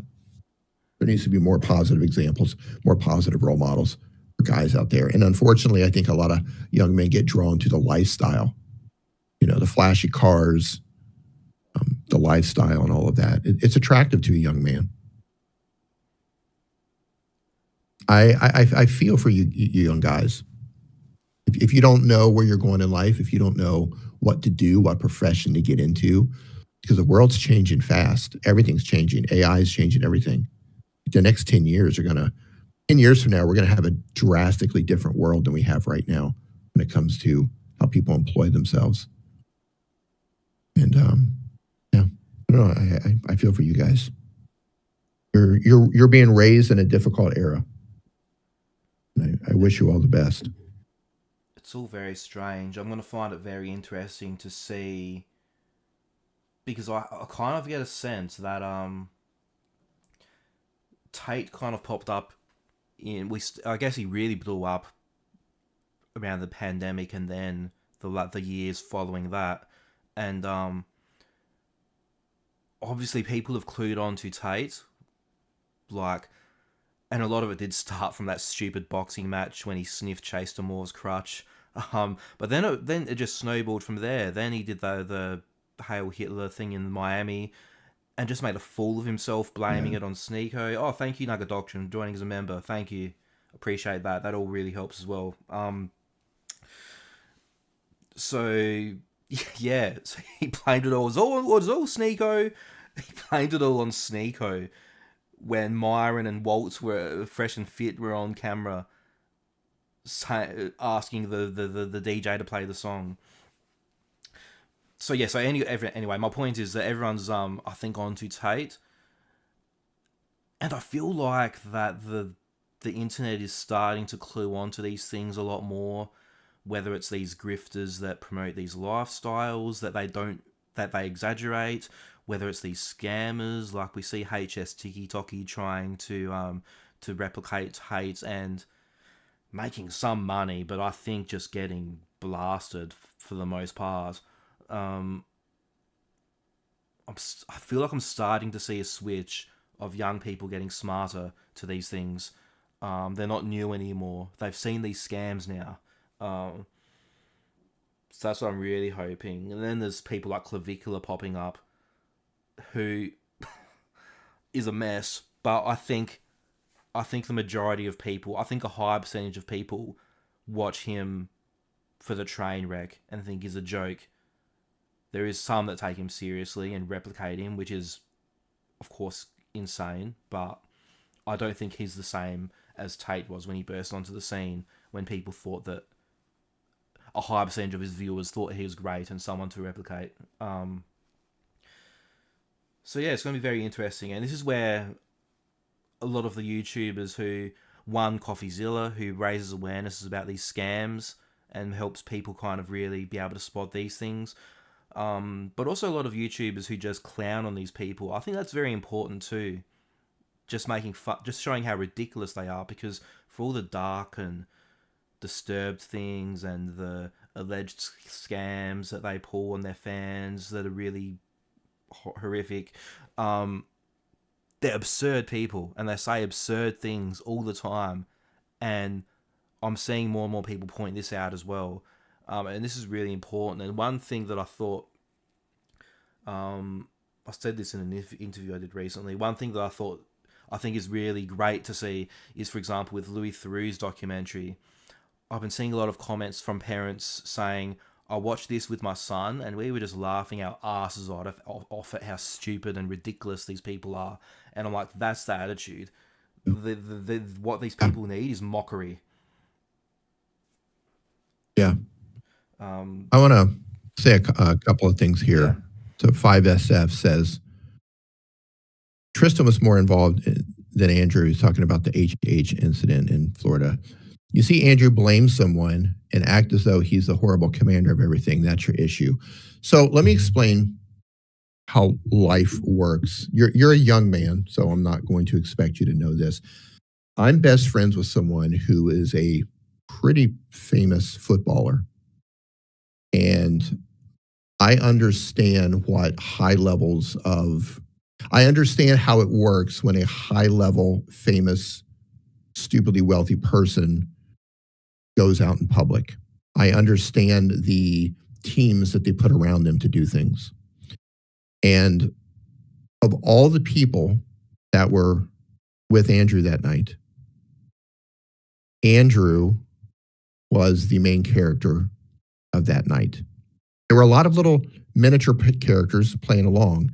Nothing happened that night that was not done without him knowing it was going to happen or without his approval.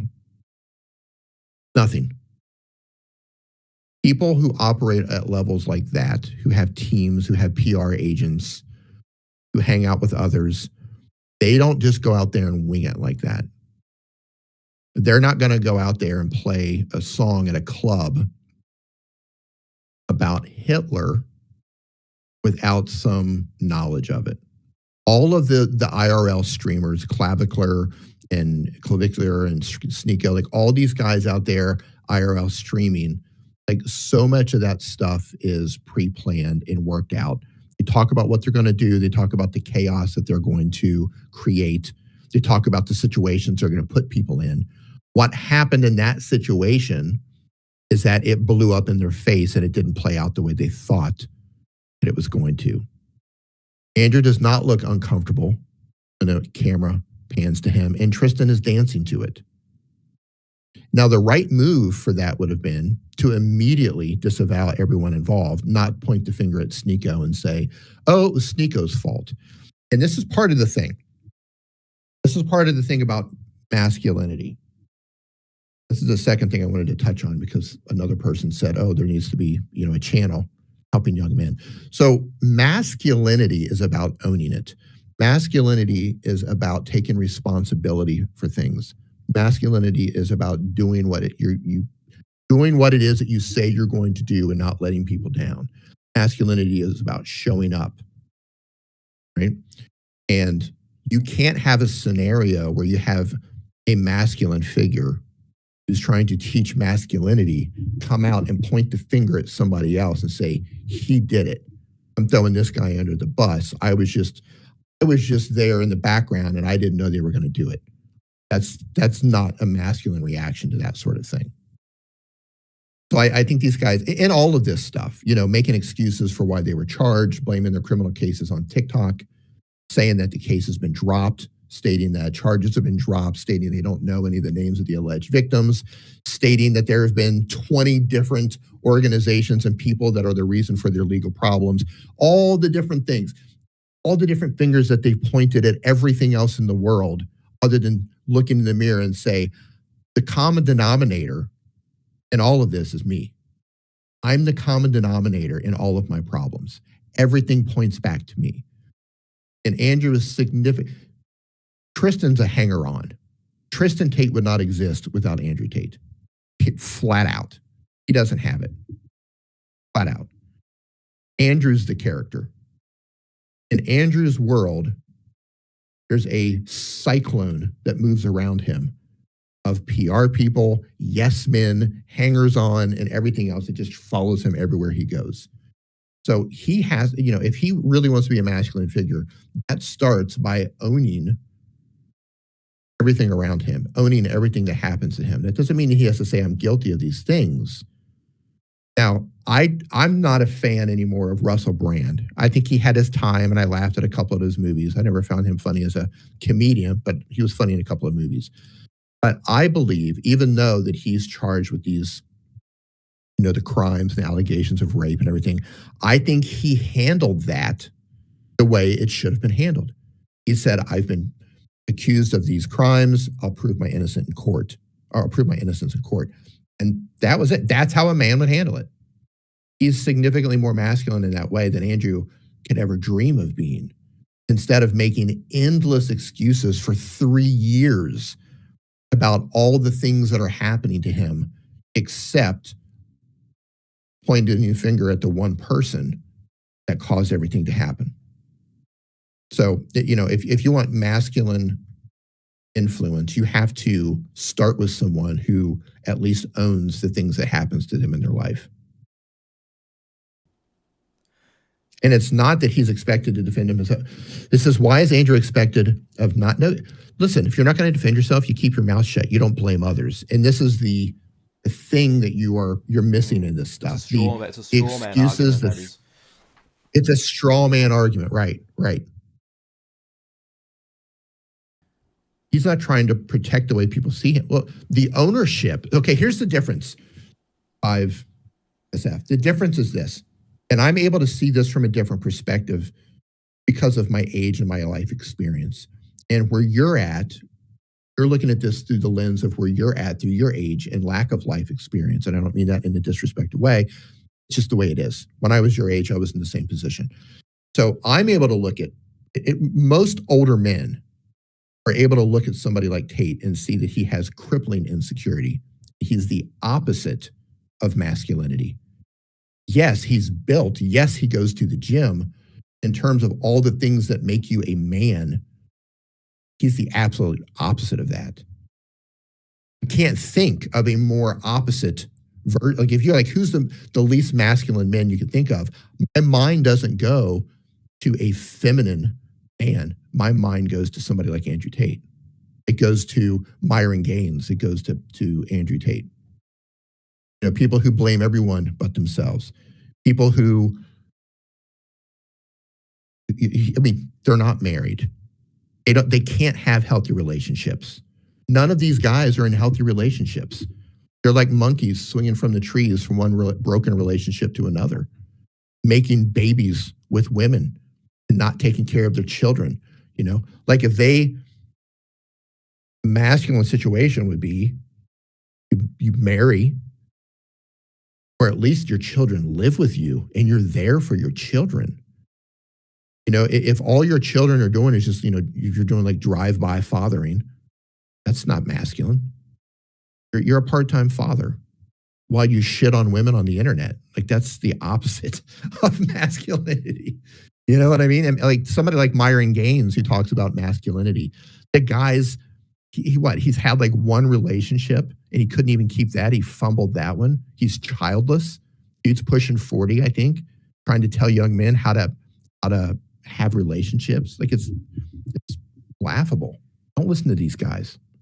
Find men who live the life, an honorable life that you want to live. And that doesn't mean flashy cars and houses, that have relationships, that have their relationship with it could be spiritual or it could be religious. You know, if you believe if you're a person of faith, find someone who is also a true believer in faith and who has the relationship, they have the wife, they have the kids, they have a stable job. They might be an entrepreneur or they might work with somebody else, but they show up. That's the thing. There's plenty of men that are far richer and have far more expensive things than Tate and Myron, who handle themselves with respect and dignity. I mean, they're jokes. Yeah. There's a great video. There's a YouTube channel. I don't know what the name of it is. I posted it in my channel, but it was some cowboy. He's got this big long beard. He made a video and it was called The Loudest Man in the Room. And it was a video about Andrew Tate. And this dude's he looks like a rough and tough cowboy. And every word he says is correct in there. You know, the loudest man in the room is always the weakest. Always. And I agree with that 100%. And I think older men are able to look at these younger guys like them and see all the things that they're saying and all the things that they're doing.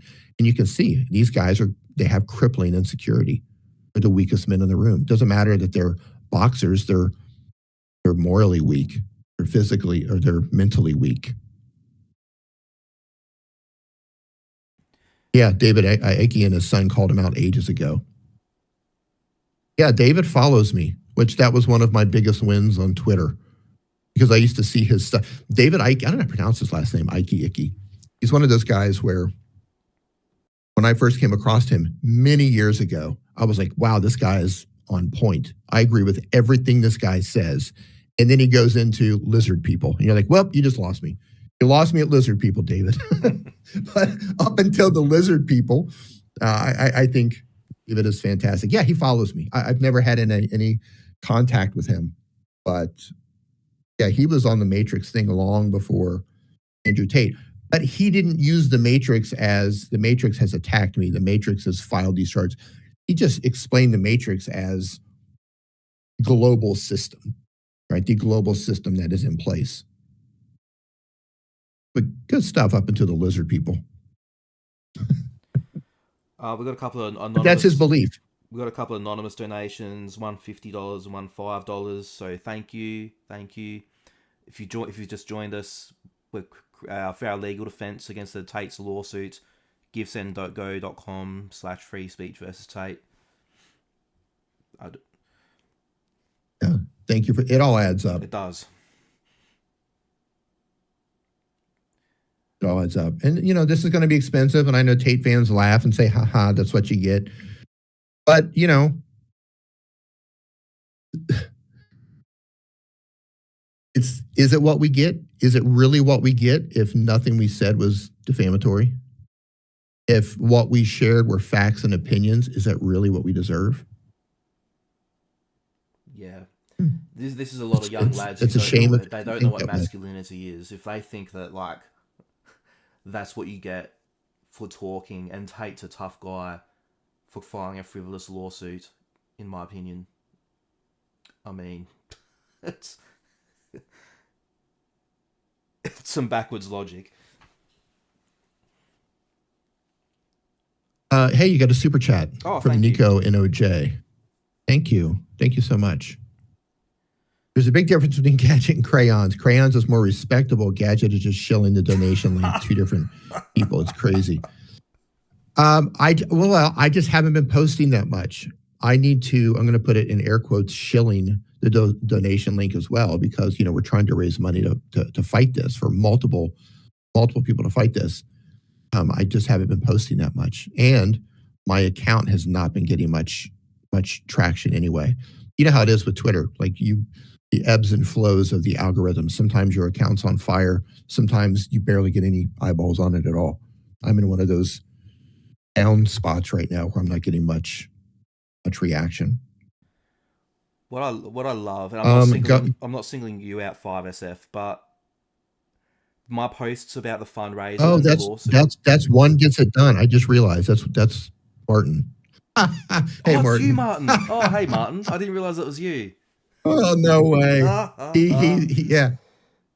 You're like a zombie that never quits, dude. Right. Oh, well, you've been respectfully disagreeing at least, Martin. So you're cool. You can be here if you're cool with us, even if you disagree. I welcome respectful disagreement.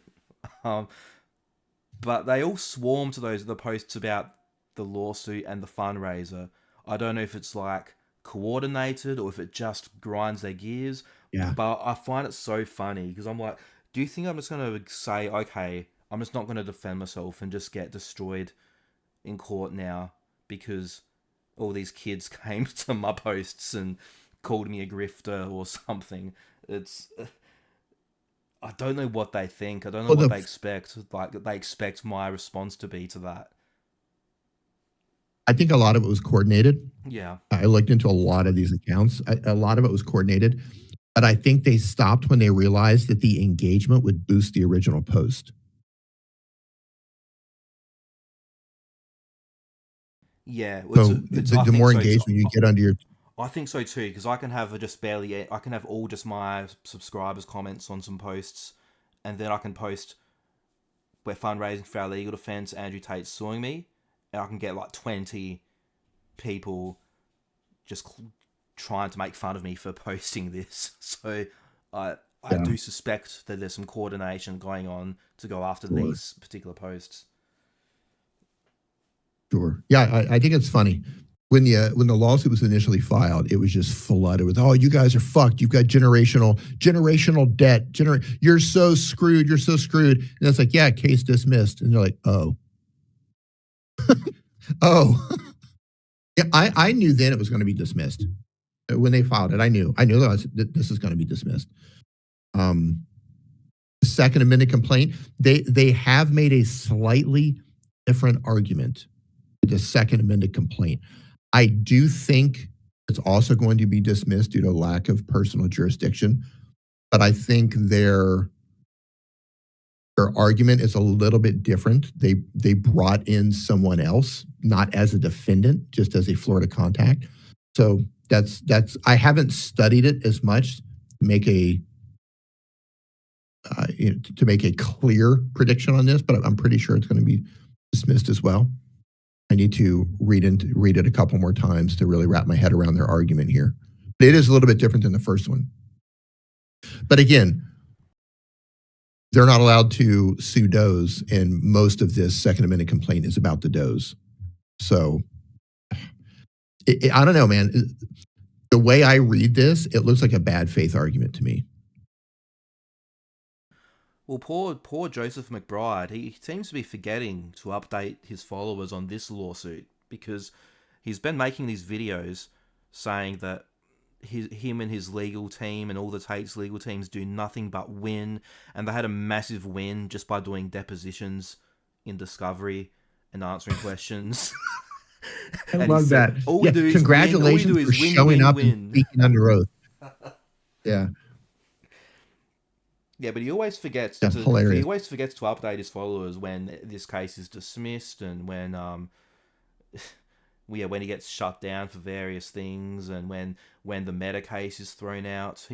He's very forgetful about certain cases. So yeah, so I just pulled up the Second Amendment complaint. I just have to read some of this stuff because it's nonsense. So on here.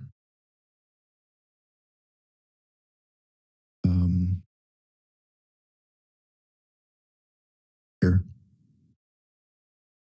Plaintiffs allege those accusations, they're talking about the human trafficking, are contradicted by surveillance footage, witness accounts, sworn statements, messages, and other evidence showing that the women moved freely, entered and exited properties voluntarily, socialized, traveled, and were not imprisoned or restrained.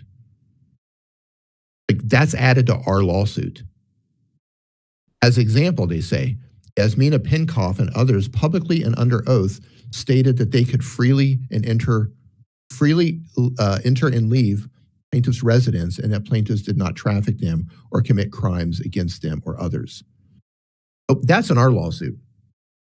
And the funny thing about this is that they try to reframe this, right? It's evidence showing that the women move freely.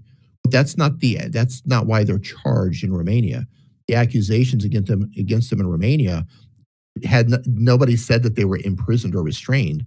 The accusation is they use deception to lure and manipulate women into the sex industry.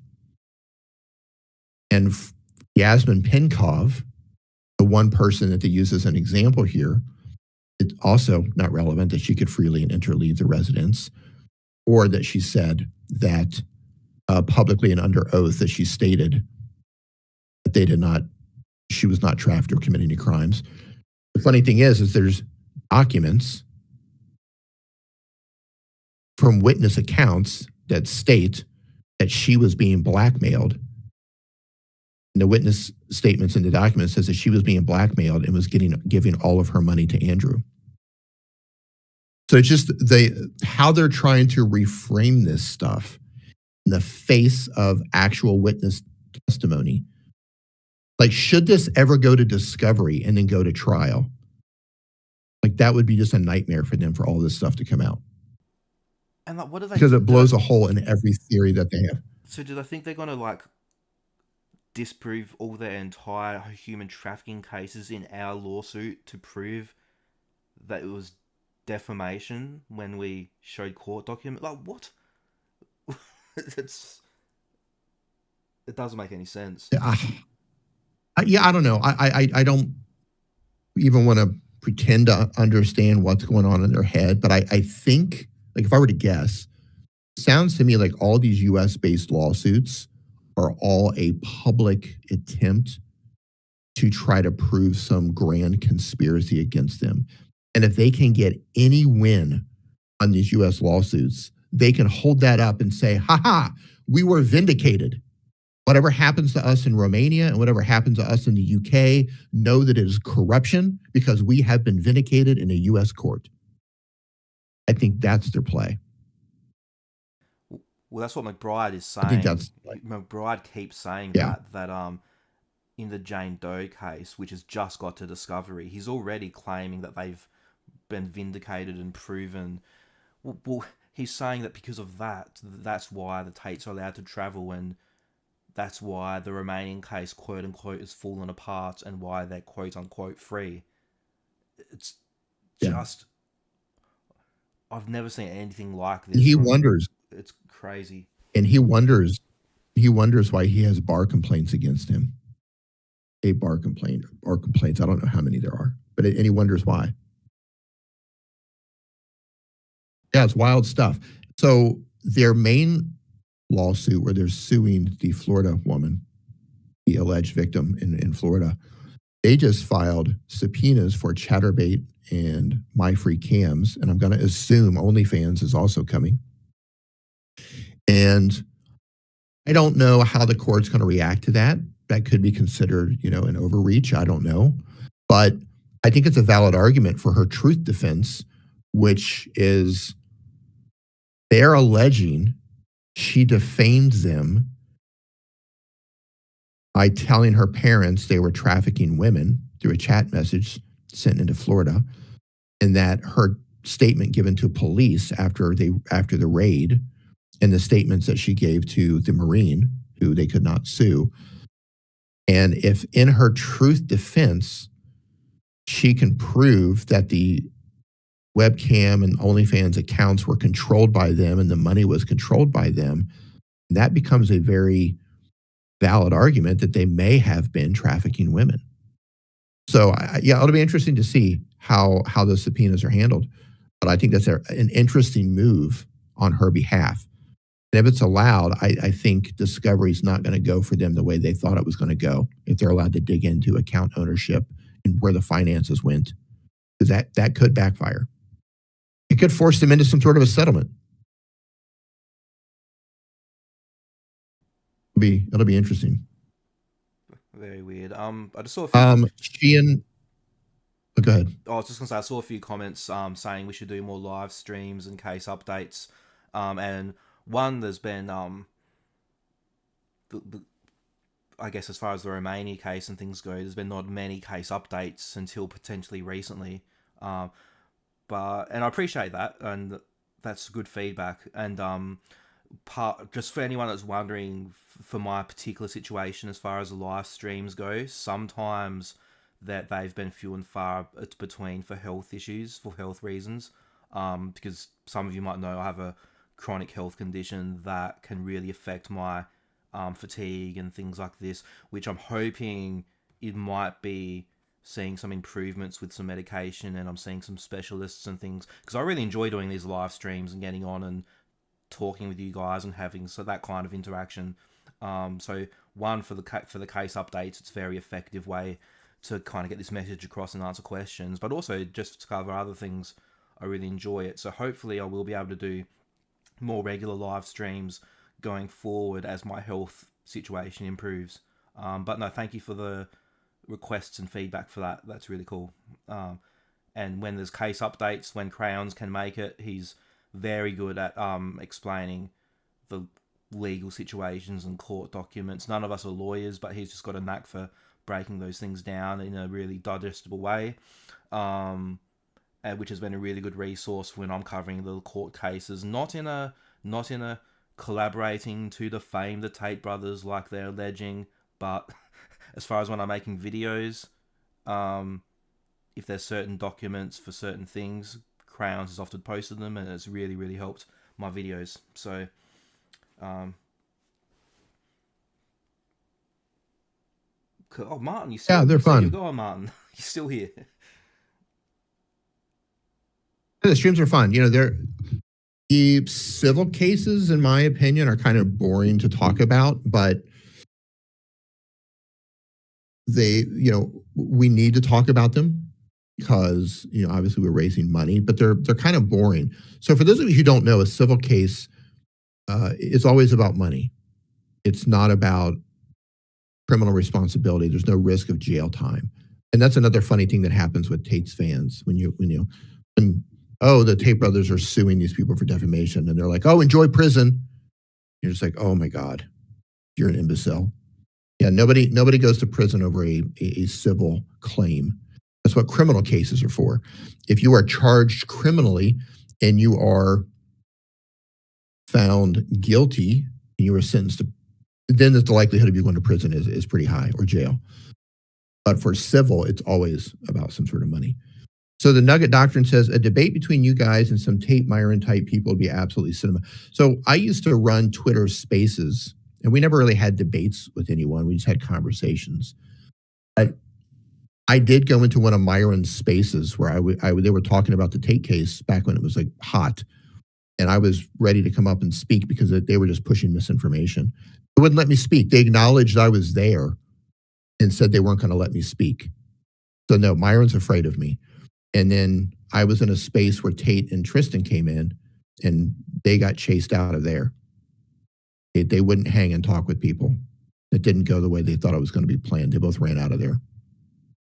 So the thing is when you have people who actually know what's happening, there's no way that if you know what's happening and you have the documentation to back up the things that you say and to call out bullshit, there's no one that's going to win a debate against you or even a conversation. You might, there could be like conversations based around morality and, is it moral to have an OnlyFans account? That's a whole nother conversation. But in terms of the cases themselves, in terms of, oh, this has been fabricated or they weren't charged for this or it's not what the case is about, you're going to lose that 10 times out of 10. Well, some of these people, like when I remember a number of months ago, maybe even a year ago now, when Misfit Patriot was on Piers Morgan's show debating Michael Franzese about the Tate case. And I was like, oh my God, I would love to, not even so much for clout reasons, although it would be good for clout reasons, but just to embarrass him, either one of us, Milk Bar, if we went on... Oh, I would have loved it, yeah. Oh my God. Because Michael Franzese, for example, out of a lot of these guys are saying, but he said, I've reviewed the court documents, I've seen this, and I know for a fact that the judge ruled there is no evidence and that the Tates are free because of this. And he would be just humiliated. Yeah, should have called him on it right there. I wish you would have said, which document was it? And can you answer this? And just start hitting him with all the things they've been charged with. The minor sex acts with a minor, trafficking a minor, how the father confirmed the girl's age. Just start bombing him with all of this stuff and just watch him. Yeah, I first of all, kudos to Misfit for getting in there. But I wish he would have known the documentation a little bit better so he could have fucking hammered him. Just hammered him. Because it's hard. With all the rapid fire lies that these guys, the Tates of course, but all these guys tell, unless you've been following it as it happens, it's exactly hard. Yeah, it is. There's a lot going on. And that's what they count on. They count on all of that to be confusing. So it's easy to say things like, there's no case in the UK. That's just 4 whores trying to sue them for rape, and that was already thrown out a long time ago. No, there's a criminal case in the UK, and there's a civil case in the UK, and the women are different. Those are not the same women. And that rape civil case is going to trial in June. And now there might be a second criminal case in the UK. We'll see. Yeah, Franzese, or however you pronounce his name, I don't know if that guy's on the take or if he just fell for their bullshit. I don't know, but he has embarrassed himself so many times talking about their case, just making shit up. I suspect they showed him certain documents and certain text messages curated to make him think something else.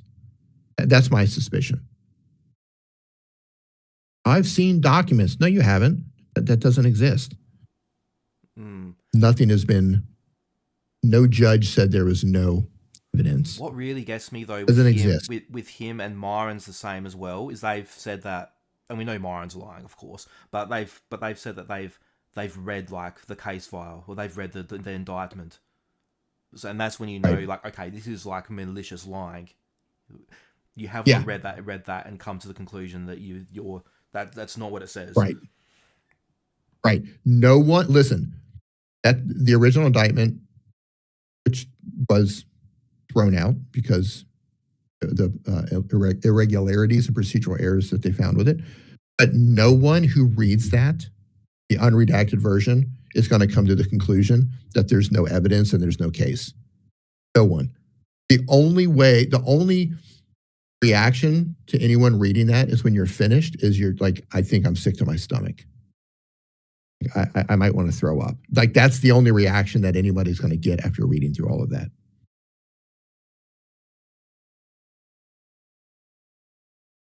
Yeah, but it's wild though, watching all these people make up these stories, try to defend these guys. And it's not just defend them in the sense of, hey, I hope they didn't do it, or I don't think they did it. Let's see what the courts decide. I'm standing by them. That's right. Fine. It's not that. I mean, it's not fine, but it's like, that's fine. It's not the same. Right. Right, it's not the same. It's, the judge already ruled that there's no evidence and that it was completely fabricated. Like, what? No, no judge anywhere in the world ever said that. Not even remotely close. The case is ongoing. The evidence is, 70,000 pages in the first case alone. I reckon just about Yeah, Francisi. Good. I was going to say just about the worst one, I think, because of the financial element involved, was Mams Taylor, the CEO, owner, whatever he is, of Misfits Boxing. And he went on Ariel Helwani's show when Andrew was going to fight Chase Damore.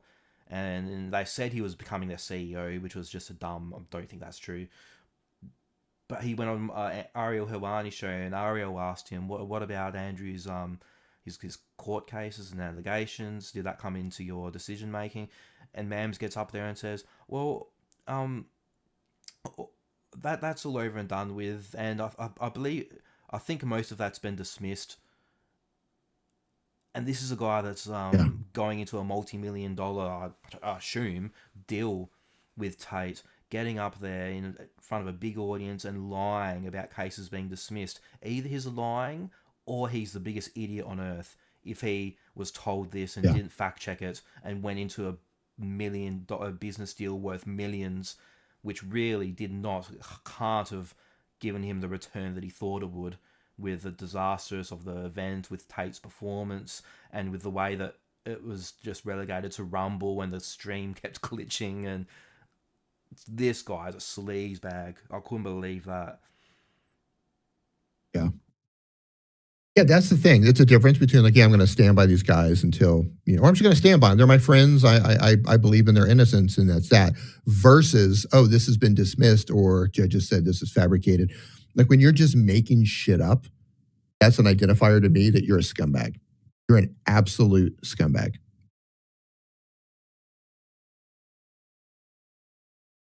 That's the circle of people they've surrounded themselves with. Flies are usually attracted to shit, so it works out. Often the way. We can keep answering a bit of questions for a bit more. Have we covered everything as far as case-wise?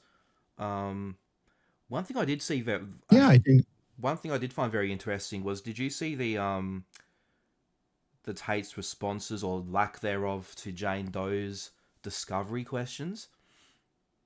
Yeah, they stonewalled. They're basically coming through with the discovery. That might backfire on them. Yeah. That's probably the last interesting thing that we haven't covered yet. So they'll ask all these questions. Yeah. A lot of them are just very relevant to their claims. Like, for example, they're claiming that Jane Doe texting her parents, cost them $100 million. I'm paraphrasing a bit. Yeah. But and they asked, what's your evidence for that? What exact businesses? What's your financial evidence that you've lost funds? And they just said, that's objection. That's well, that was broad and irrelevant, were they saying, or something along those lines? Crazy.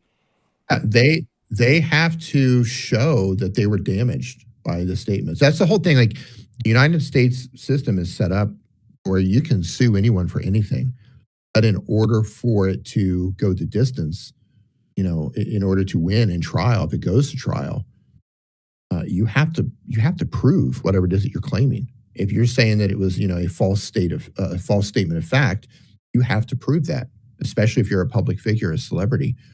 And you also have to prove, you were damaged. My reputation was harmed. Prove it. How was it harmed? We suffered financial damages. Prove it. Show us how it was. Show us the financial damages. Because if you can't do that, that's going to work against you. So their main case just now entered, well, just not just now, but recently entered discovery. And this is where both sides are asking each other questions, and they're bringing their evidence to the table. And up until this point, the defendants haven't had the opportunity to do that. So this is new. And I don't think that the brothers are enjoying this so far, because they didn't come back answering the questions that were asked, which they're obligated to ask. And now they're sending subpoenas out to the Cam, and I'm guessing OnlyFans platforms, to prove, ownership and controlled the money, etc., like that.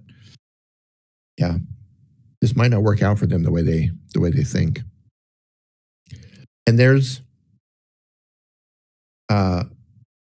this Jordan says, why isn't the entire war room being investigated since it was a whole network of people? It could be. I don't know. I know we had a woman on one of our spaces back in, might have been 2024, either late 2023 or 2024, but she was the wife of a war room member who was a pilot for Delta Airlines, and he was placed on leave as a Delta airline pilot.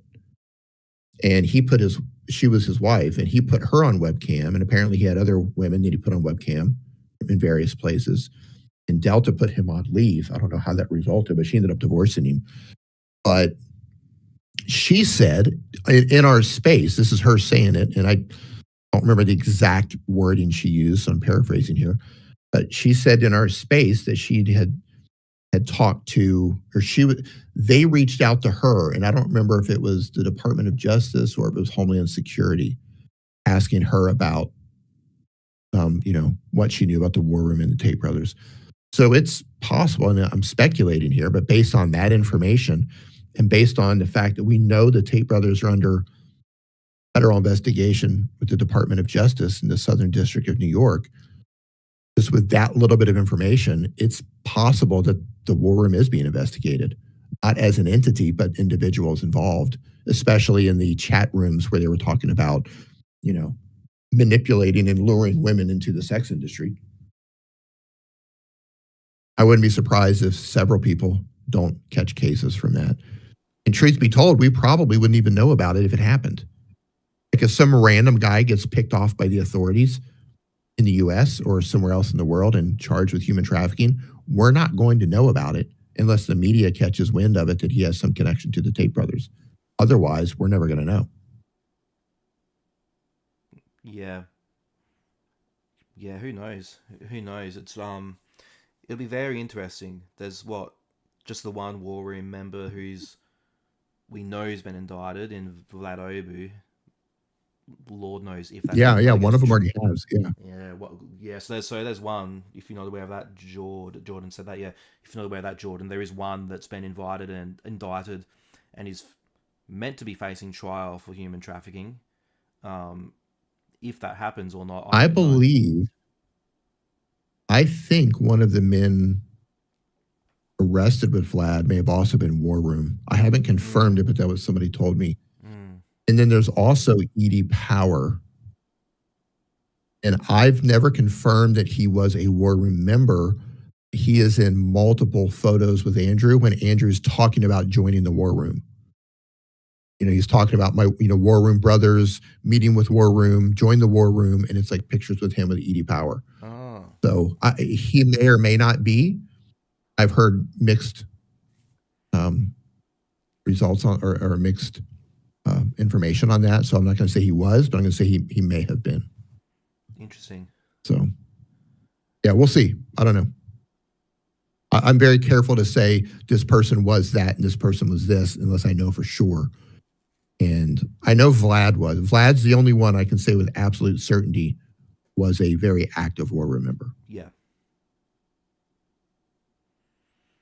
Yeah. Yeah, no, it'll be... And especially the ones in the US, it'll be interesting to see if any of them are being investigated, because we know the Tates are being investigated federally over there.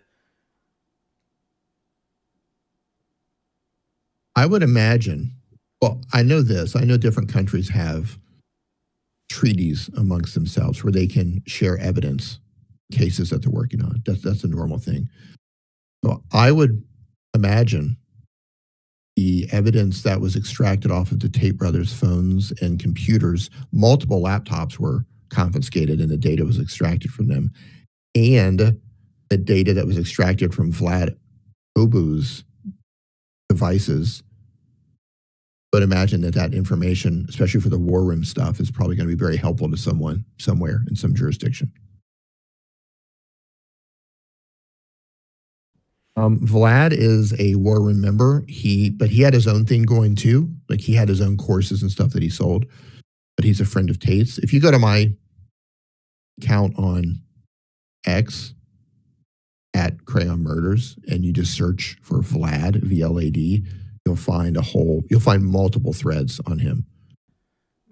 Yeah, Crowns has covered his case and updates a lot. And also, if you want a video that kind of explains a bit about his background and his connection with Tate and his stuff in the War Room group chats and testimony from his human trafficking case, I've got a video called Andrew Tate's Student Must Be Stopped. So if you look up that, then that's a video that if you want to learn a bit more about Vlad. So there's, one of Tate's associates is supposed to be going to trial for human trafficking as well. So it'll be very interesting to see what happens there. The crazy thing about Vlad is in the war room, he has those chats where he talks about, I think it was one of the girls on cam that was working for him, where he grabbed his keyboard and hit her in the head with it. Mm-hmm. And all the other guys were just like, ah. Like, in what universe is that acceptable? Where you admit to hitting a woman in the head with your keyboard who's working for you on webcam because she didn't do something that you asked her to do. They just like cheer that stuff on. That's just sick. Yeah. Those guys do need to be under investigation. I hope they are. Yeah, and some of the things I found in Vlad's Telegram groups and some things that I've been sent from some of his private groups, it's pretty dark stuff. He wasn't happy with me when I made a video because I did reach out to him for questions and response for my video, and then once I dropped the video, he wasn't real happy and blocked me from all his Telegram groups. Oh, shit. Yeah, I don't know if I told you that. Yeah, so I actually reached out to him for comments, and I had a bit of a communication with him, and he answered my questions, and he denied that what he is teaching is human trafficking and all these things. And then once my video came out, he was not happy. And he's like, bro, what are you doing? You're lying about me. I'm like, what lies? I don't think I lied about you. I've shown him a lot of what you've said. And yeah, then he wasn't happy, and he basically got angry at me and blocked me. And I was in his Telegram groups researching for videos for a video, and so he blocked. I'm blocked from all them now.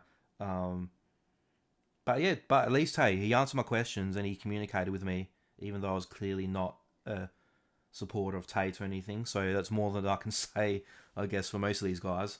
But it didn't last long. Yeah, so we don't have a lot of information about his case because one of the people that was arrested with him, one of the defendants, one of the guys that worked with him apparently was underage.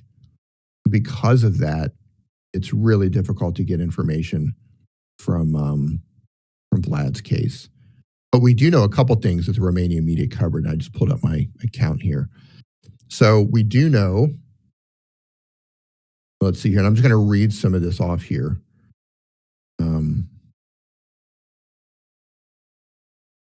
So one of these things says, in the same context, it should be noted in reality, the defendants seem to have acquired total control.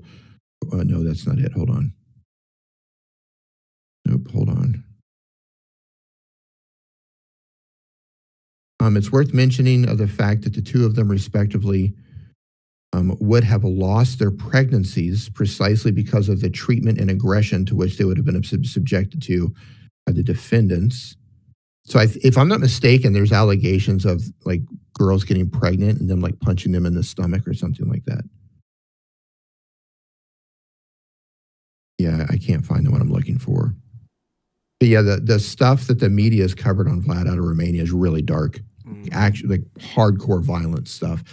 I know there's a video of Vlad, and I don't care that he was doing it for clicks, but he's going around to I don't know if they're homeless or just like gypsy beggars or whatever, but the women who have babies asking for money, and he was trying to see how much it would cost for them to like slam their baby on the ground. Just horrible, horrible shit. That's not even funny.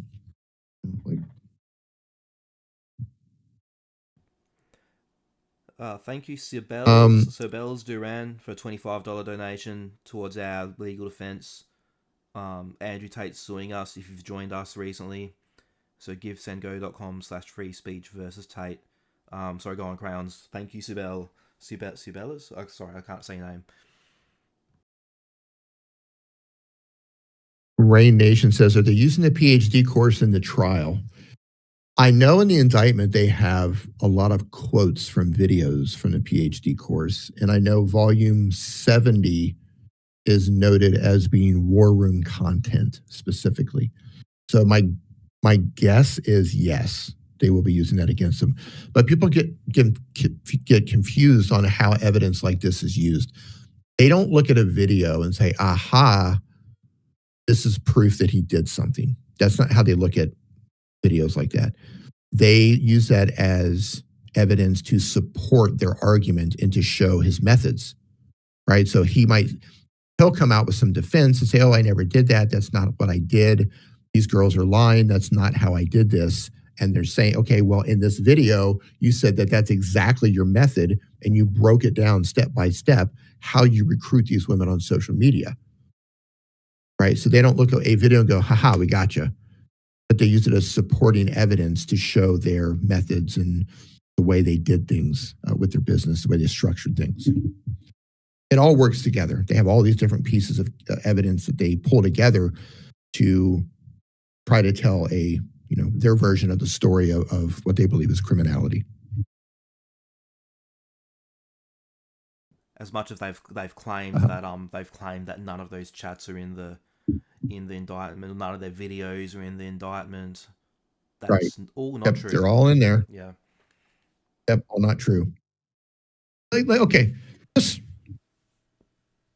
we talked about masculinity earlier in terms of just owning it. Like, why would you even make that statement? Why would you even say, all those old videos aren't even part of it? Why would you just say nothing? You know what I mean? Why wouldn't you just say, just don't open your mouth instead of making up some lie about it? It's incredible, some of the lies both of them tell. It's just unnecessary. They just can't stop.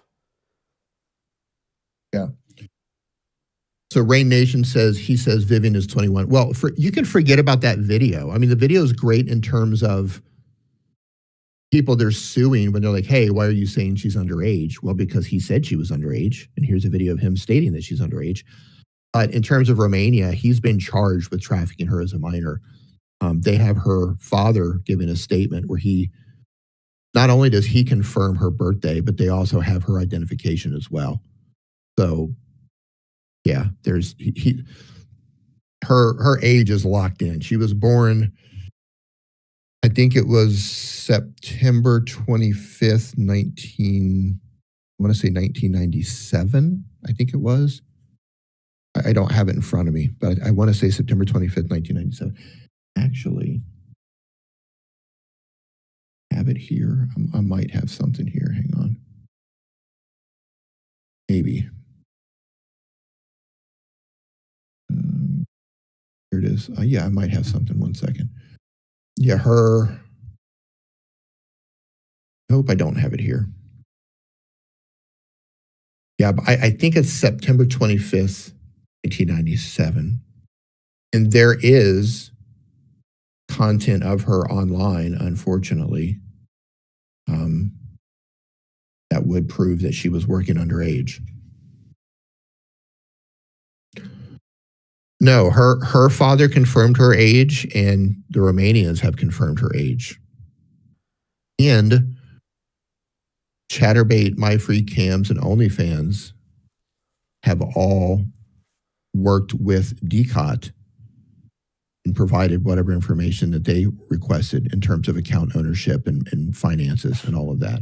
So some of that is touched on in some of the documents, some summaries of it. So they've all cooperated with DCOT.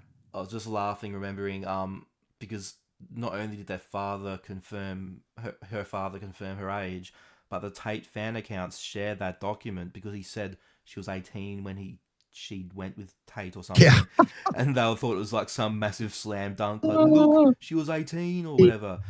And it confirmed her date of birth. Yeah. They released a document thinking it was a gotcha moment. And that document had to have come from one source and one source only. We all know where it came from. It didn't come from a fan. So they claimed that this document was a gotcha moment, but they didn't realize that the father confirmed her age, which if you look it up, you can see dates of her working online that make her younger. It's like, oh my God, you guys are so stupid. And Andrew You're said so in, stupid. Andrew said in multiple interviews that the infamous belt video of him hitting her with a belt was in 2012, and she was born in 1997. So if you do the math, and that was in the UK, mind you. So if you do the math, it's it doesn't paint a pretty picture. Yeah. And the other thing is, you know, when the video was actually made, we don't know. We only know that Andrew himself said multiple times in multiple different sources when he's talking to the media, multiple times he said it was made in 2012. So the only thing for us the only conclusion that you can come to, if he said multiple times it was made in 2012, okay, then I'll believe it was made in 2012.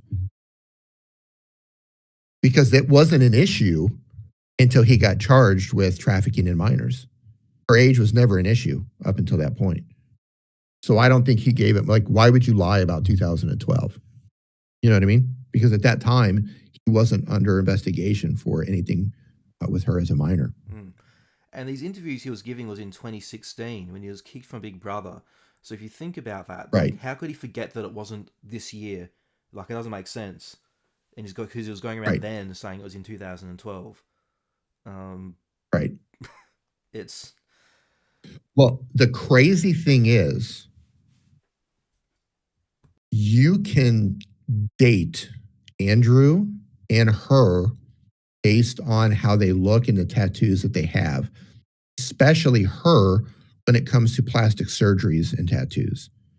So if you see stuff with her and it's dated on a certain, like, oh, this was uploaded on this particular date, and you're like, okay, well, if this was uploaded on this particular date and this is how she looked, and then that's exactly how she looked in this other video, then I can assume that it was in the same time period, because a year later she got a tattoo. Right? Like you can put those pieces together. Yeah, he wanted to he tried to cover himself up, but he didn't know his jail calls were recorded. Just wrap your head around that. That one's wild. How do you not know your jail calls are recorded? Well, it's one of two things. Either A, he didn't know his jail calls were recorded, or two, he was so desperate that he didn't care that his jail calls were recorded. But based on what he said, it ended up getting him in trouble for things that he said in the jail calls. So was he so desperate that he picked up another charge because of it? Yeah, I don't know. Hard to say. One or the other. Wow. I don't believe that you would go on a jail call knowing that it's being recorded and then try to coordinate things and try to threaten people that are part of your case. That just doesn't make sense if you know your calls are being recorded. And try to bribe politicians. Oh, yeah, and try to bribe politicians, knowing your jail calls are being recorded. So that's why I'm leaning towards he didn't know his jail calls were recorded. Yeah. Thank you. Another anonymous donor gave a $20 donation. So thank you everyone that's been supporting, whether it's financially or just giving support. If you can't support financially, it's helping. We're $70 away from 50 grand raise, which is great. I'm going to need, as Crayons was saying, quite a bit more. The next target's at 70,000, and unless the Tates stop being silly and stop doing this, it's probably going to be a lot more. So we'll see. But thank you everyone who's been supporting. Yeah, it's fantastic. We appreciate the support. I mean, that's a huge amount of support. Yeah. Almost $50,000 worth of support. That's amazing. That's amazing. I don't think the Tates banked on us, on the public supporting us as much as they have. Yeah.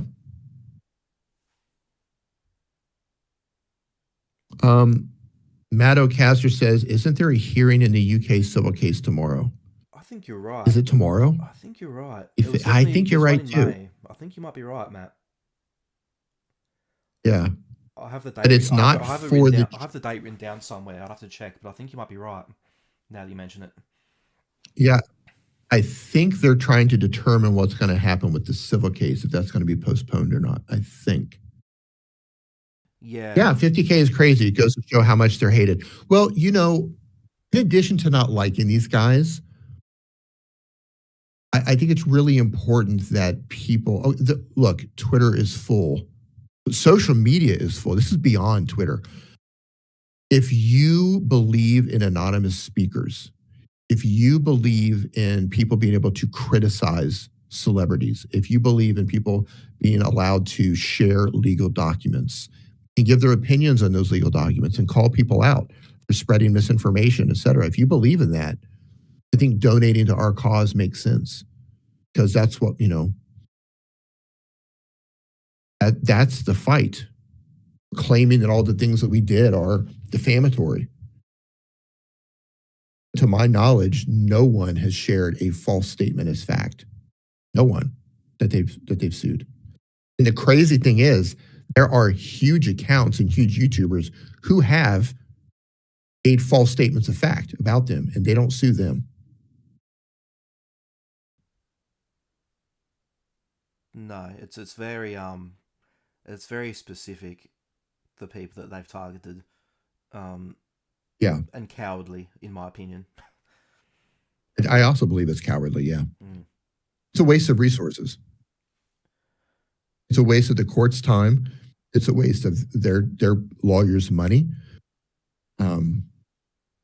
It's a waste of their time. It's a waste of their money. Judges and just people that work at the courthouses must just get these cases and just be like, for God's sake, this is not what I signed up for.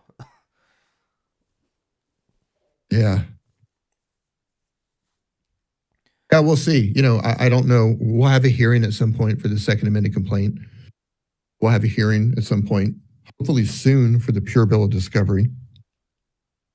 But I love that X has appeared. X believes there's no jurisdiction, and they did not file a valid claim. We didn't know how X was going to respond, but X is going to argue against it. That was pleasing to see. Yeah, and even if the judge rules in favor of unmasking people, even if it's on a limited scope, there will be an appeal to that decision. The issue with the issue with unmasking anonymous speakers in a scenario with celebrities, especially with tens of millions of followers, is that as soon as you unmask them, you can't put that back in the bottle. I believe the terminology is irreparable harm. Once you unmask the anonymous speakers, you can't undo that. So the harassment that's going to come towards all of the anonymous people is going to be insane. And that's just to unmask them, just to find out. And here's the argument, by the way. The argument is not we need to unmask them so we can sue them in Florida. The argument is we need to unmask them so we can figure out what jurisdiction for us to sue them in. That's the argument. So they don't even know if they can even sue us in a proper jurisdiction yet they still want to unmask us. Thankfully, the country they chose to sue in has First Amendment rights that protect anonymity. So it's really hard to unmask people, especially when there's that dynamic of a celebrity trying to unmask anonymous critics, because that you have that standard of actual malice. They have to really give a solid argument to convince a court that they need these names and that it would hit certain legal thresholds in order to unmask these people. You can't just say, you said some hurty words about me, therefore I need to unmask you so I can figure out if I can even sue you or not. That's not the way it works. And they use a dismissed case. That's the best part. They used a dismissed case that was dismissed for lack of jurisdiction, and you can't sue defendants, as their reasoning for unmasking defendants in the same jurisdiction where a judge says there is no jurisdiction. That's a bit of a circle jerk. It's all very silly. Brandy, just with a $15 donation. Thank you. Thank you very much, thank everyone. givesendgo.com/free speech versus Tate. The link's in the pinned comment. Yeah, on the anonymous thing, and so like, look, I've put my face out there. I've got nothing to lose. Like, I don't have kids. I don't have a wife. Yeah, I do. Yeah, exactly. I do, and that's the thing. I have several children, and I have a wife, and I'm not worried about myself. I'm worried about them. And and here's the thing. And for those of you who have children, those of you who have married, you have people depend on you. I have elderly parents. And we know, as Matto said here, Tate sent people over to a hater's house to intimidate them before. And yes, that has been included in one of our arguments.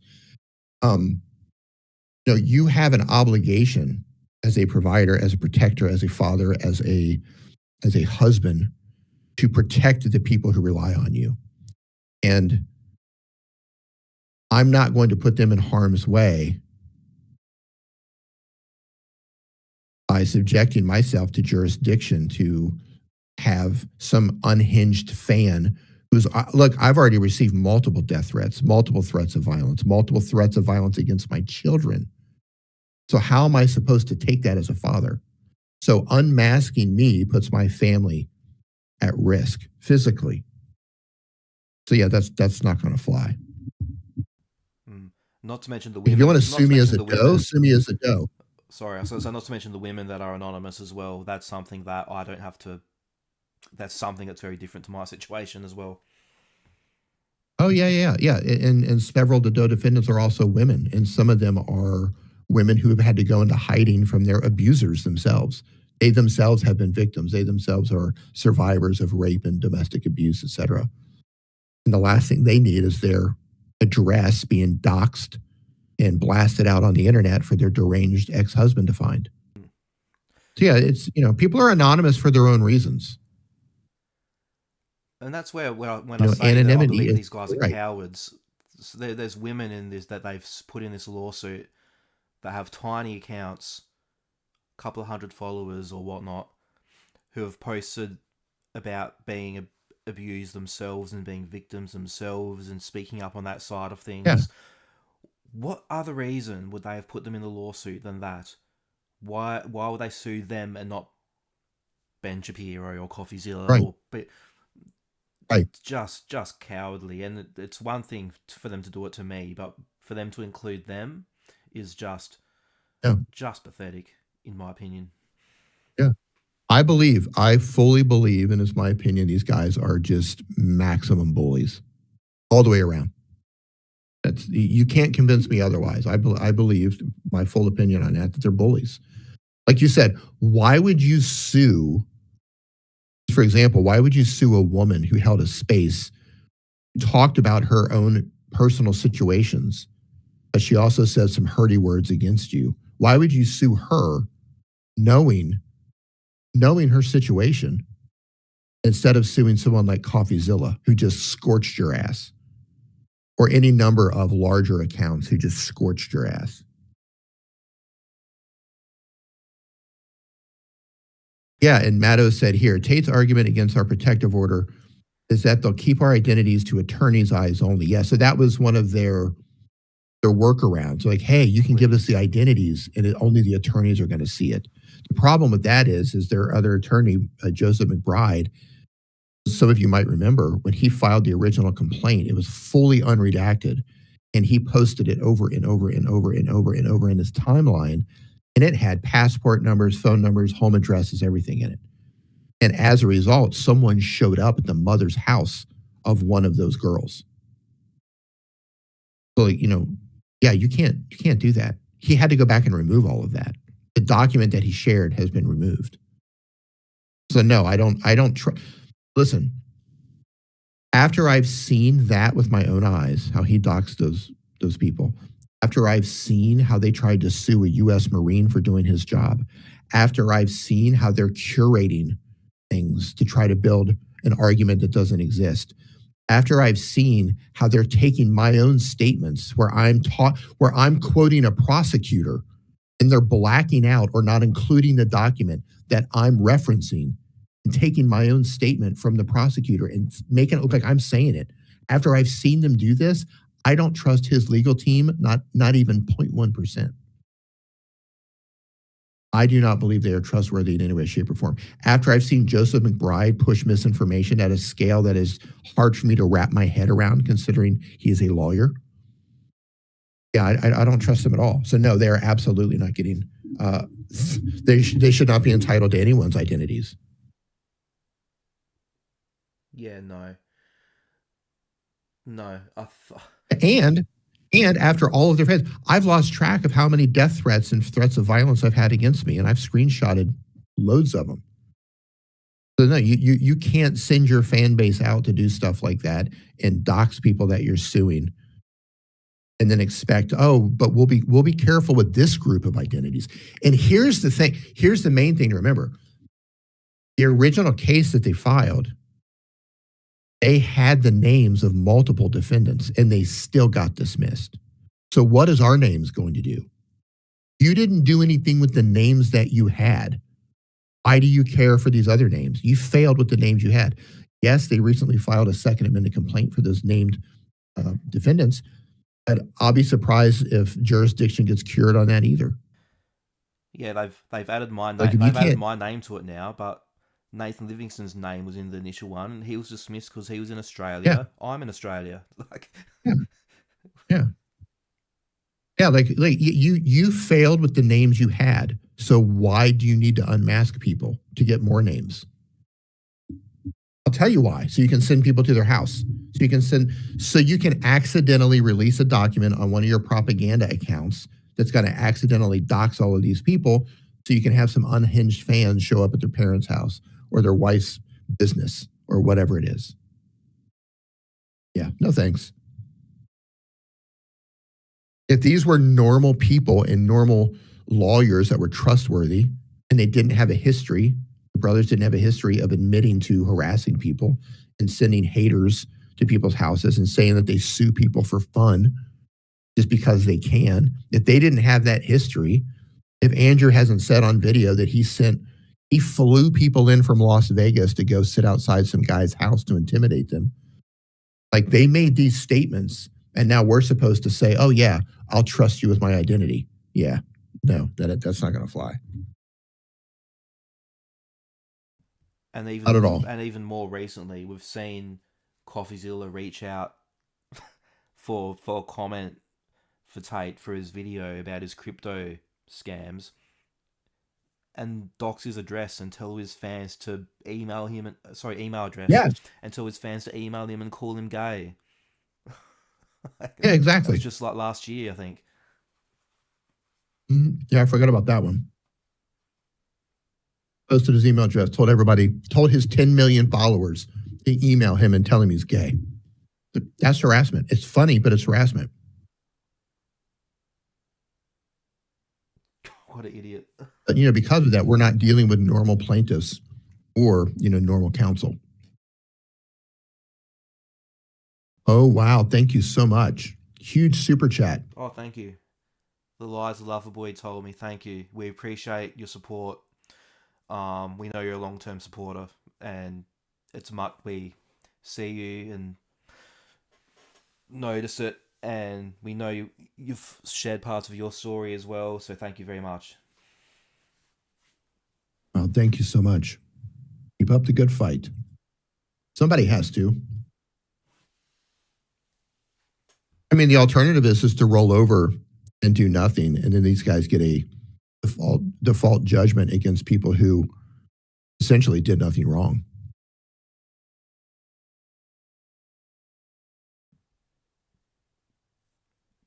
And the whole thing is, we shouldn't have to live in a world where people fear talking about talking about cases or having opinions about celebrities. No, and that comes back to the whole argument of you shouldn't have talked about it. This is what you get. Like, Yeah. like, is no one allowed to talk about anyone if they don't have enough money to fund lawsuits forever? Like, that's ridiculous. It's ridiculous. And My argument was always, my argument to that was always, Gadget. It was, if we were speaking about anyone else, they wouldn't care.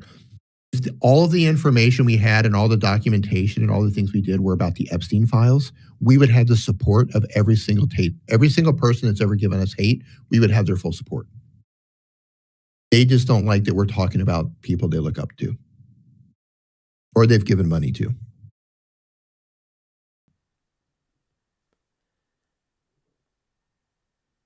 yeah, it's a lot of them are in denial. And I think back to when someone commented earlier saying that that they stopped taking Tate seriously because of his boxing match and didn't care about his alleged trafficking and all these things. And in some cases that is true, but quite often I think they're just not ready to accept. I believe they're brainwashed in a cult, a lot of them, so they can't accept that Tates have done those terrible things, and they actually believe it when they're saying that we're lying. They believe we are.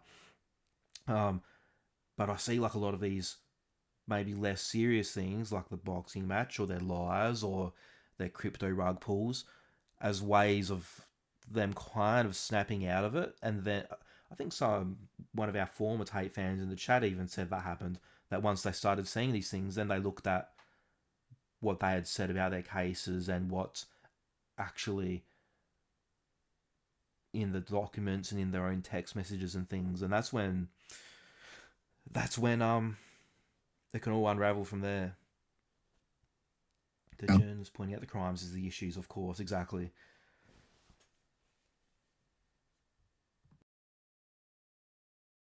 Yeah, they've made some pretty wild claims. And even in your second amended complaint, it's 31 pages, and multiple pages in this are talking about the Doe defendants who have nothing to do with this case. And a significant portion of the exhibits are about Doe defendants who are not part of this case. It just seems to me like an absolute waste of resources and time for everybody. Yeah, it's going to be very... It will all get... Go on. Go ahead. Sorry. No, I was going to say, at some point, it will all get resolved. Yeah. And at what point, I wonder, are they just going to finally decide they have too big fish to fry? I mean, they've got obviously all their criminal cases.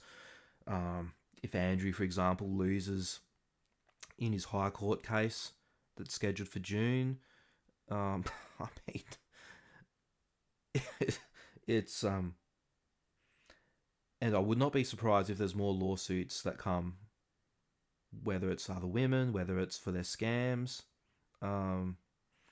So yeah, I don't know. You would think they have bigger fish to fry, but it just shows how desperate they are to me. And for those of you who don't know, they're not just suing random people. They're suing multiple lawyers as well. They're suing Matthew Jury, who is representing the 4 women who are suing Andrew on allegations of rape in the UK. They're suing him in Florida, claiming that he's part of some giant civil conspiracy to defame them. Also suing Eleanor Gayton. I think she's the vice president of the National Center of Sexual Exploitation, as she retweeted a couple things we said. They're also suing in a different case, Danny Pinter, who represents one of the women that they're suing, is also a lawyer for the National Center of Sexual Exploitation. Yeah, the whole thing just seems like to me anyway, it just feels like an effort to try to silence everyone. Yeah, it's desperate stuff. I'm I'm going to have to start winding down here soon, I reckon. It's getting pretty late here. Oh, let's wrap it up. Yeah. Yeah. We yep. Wind it down. This is a good chat. Thank you, everyone, for your donations and your super chats. Greatly appreciated. Definitely. And yeah, again, the link is in the pinned comment, or if you're listening to the replay, you'll find the link in the description. I'll put it in the pinned comment as well, for our crowd fund. So just to reiterate, in case anyone joins halfway through or towards the end, so Andrew and Tristan Tate are suing myself, Crayon Murders here, bunch of others, Nathan Livingston, lawyers, Matthew Jury, in what we believe is just a very silly, desperate, childish lawsuit. And we are crowdfunding our defense. We're not all millionaires. We don't believe that we shouldn't have the rights to criticize people because we're not millionaires. And so far, the public has supported very soon to hit $50,000 towards our legal defense, which is much appreciated. And our next target will be $70,000, another 20. We've got a bunch of hearings coming up. The Tates have filed an appeal against the Doe defendants, and have refiled an amended quote-unquote complaint against the named defendants, which now includes me. So thank you, everyone. Crowns, was there anything you wanted to say to finish off with? Yeah, thank you for your support. If you can't donate to the cause, please help us raise awareness on social media, whatever platform you're the most active on. It all helps. Every retweet, every share, everything you can do to help raise awareness and help us stay in the fight. It's all appreciated. Yes, and thank you to Thomas Maniotis and Joseph McBride if you're listening. Thank you. I hope you. They're listening. I'm sure they are. So I hope you're proud of the work you do and have great fulfillment. And I hope that's why you went to law school. So. Now, can you imagine going through law school and this is where you're at? Oh my God. Right? Like you go through law school, you go through all that, you pass the bar, and this is all your choices led to this. To the point, at least in McBride's case, where he goes on his account and goes to interviews and podcasts and just says outlandish stuff that's just not true. Half the time, like the case is dismissed, they've been vindicated. Case is falling apart. Just outrageous stuff. Like, and now on his YouTube channel where he has like 40 people watching. Oh my Lord. He's like a cartoon. But you know what though? I can't think of someone any more perfect to represent them than him. Like he is the perfect lawyer for them in the US. Like they're like a bad Saturday Night Live skit, the two brothers. And he's like the perfect lawyer for a bad Saturday Night Live skit. Oh, they're match made in heaven. Yeah. But anyway, yeah, I hope he's proud of what he's become. The thing is, a lot of these guys are just completely out of touch with reality. So he's probably very proud, which is wild. I think he's doing God's work. He's doing it for Jesus. Nothing. Yeah, so that's usually a good rule of thumb. Religious here, but that's what he says, literally. A good rule of thumb is when you have somebody who constantly talks about God and Jesus, and they're like fighting for the truth and all of that, they're usually doing the opposite. That's kind of it's like when you go to somebody's profile and they're just saying the most horrible stuff on the internet, and you look at the profile and it's like, God first. You're like, yeah, no, that's not what you're doing. Oh dear. And as always, everything we said was our opinion in this. This is all based on the knowledge that we have, based on the documents that we've read. I hate that we even have to say that, but these guys are crybabies and they're going to probably add it to one of their future motions. So we have to. Gadget, thanks for hosting this. No worries. Thank you, Crayons, for joining us. And yeah, thank you, everyone, for listening. And those who have donated, thank you. And yeah, like I said, hopefully we'll be able to do some more live streams soon. Especially there's some things going on. The Andrew's civil case is scheduled for June, and hopefully we'll actually have some updates in the Romanian case in the coming months. But we've heard that before, so we'll see. But yeah, I guess we'll sign off. Yeah. Thank you, everyone, and yeah. Oh, and of course, follow Crayon Murders. You're most active on X, of course, aren't you? So at Crayon Murders on X. If you're listening and haven't subscribed, make sure you subscribe and check out my socials as well. And yeah, one last mention, the crowdfund to support our legal defense against Andrew and Tristan Tate is givesendgo.com/freespeech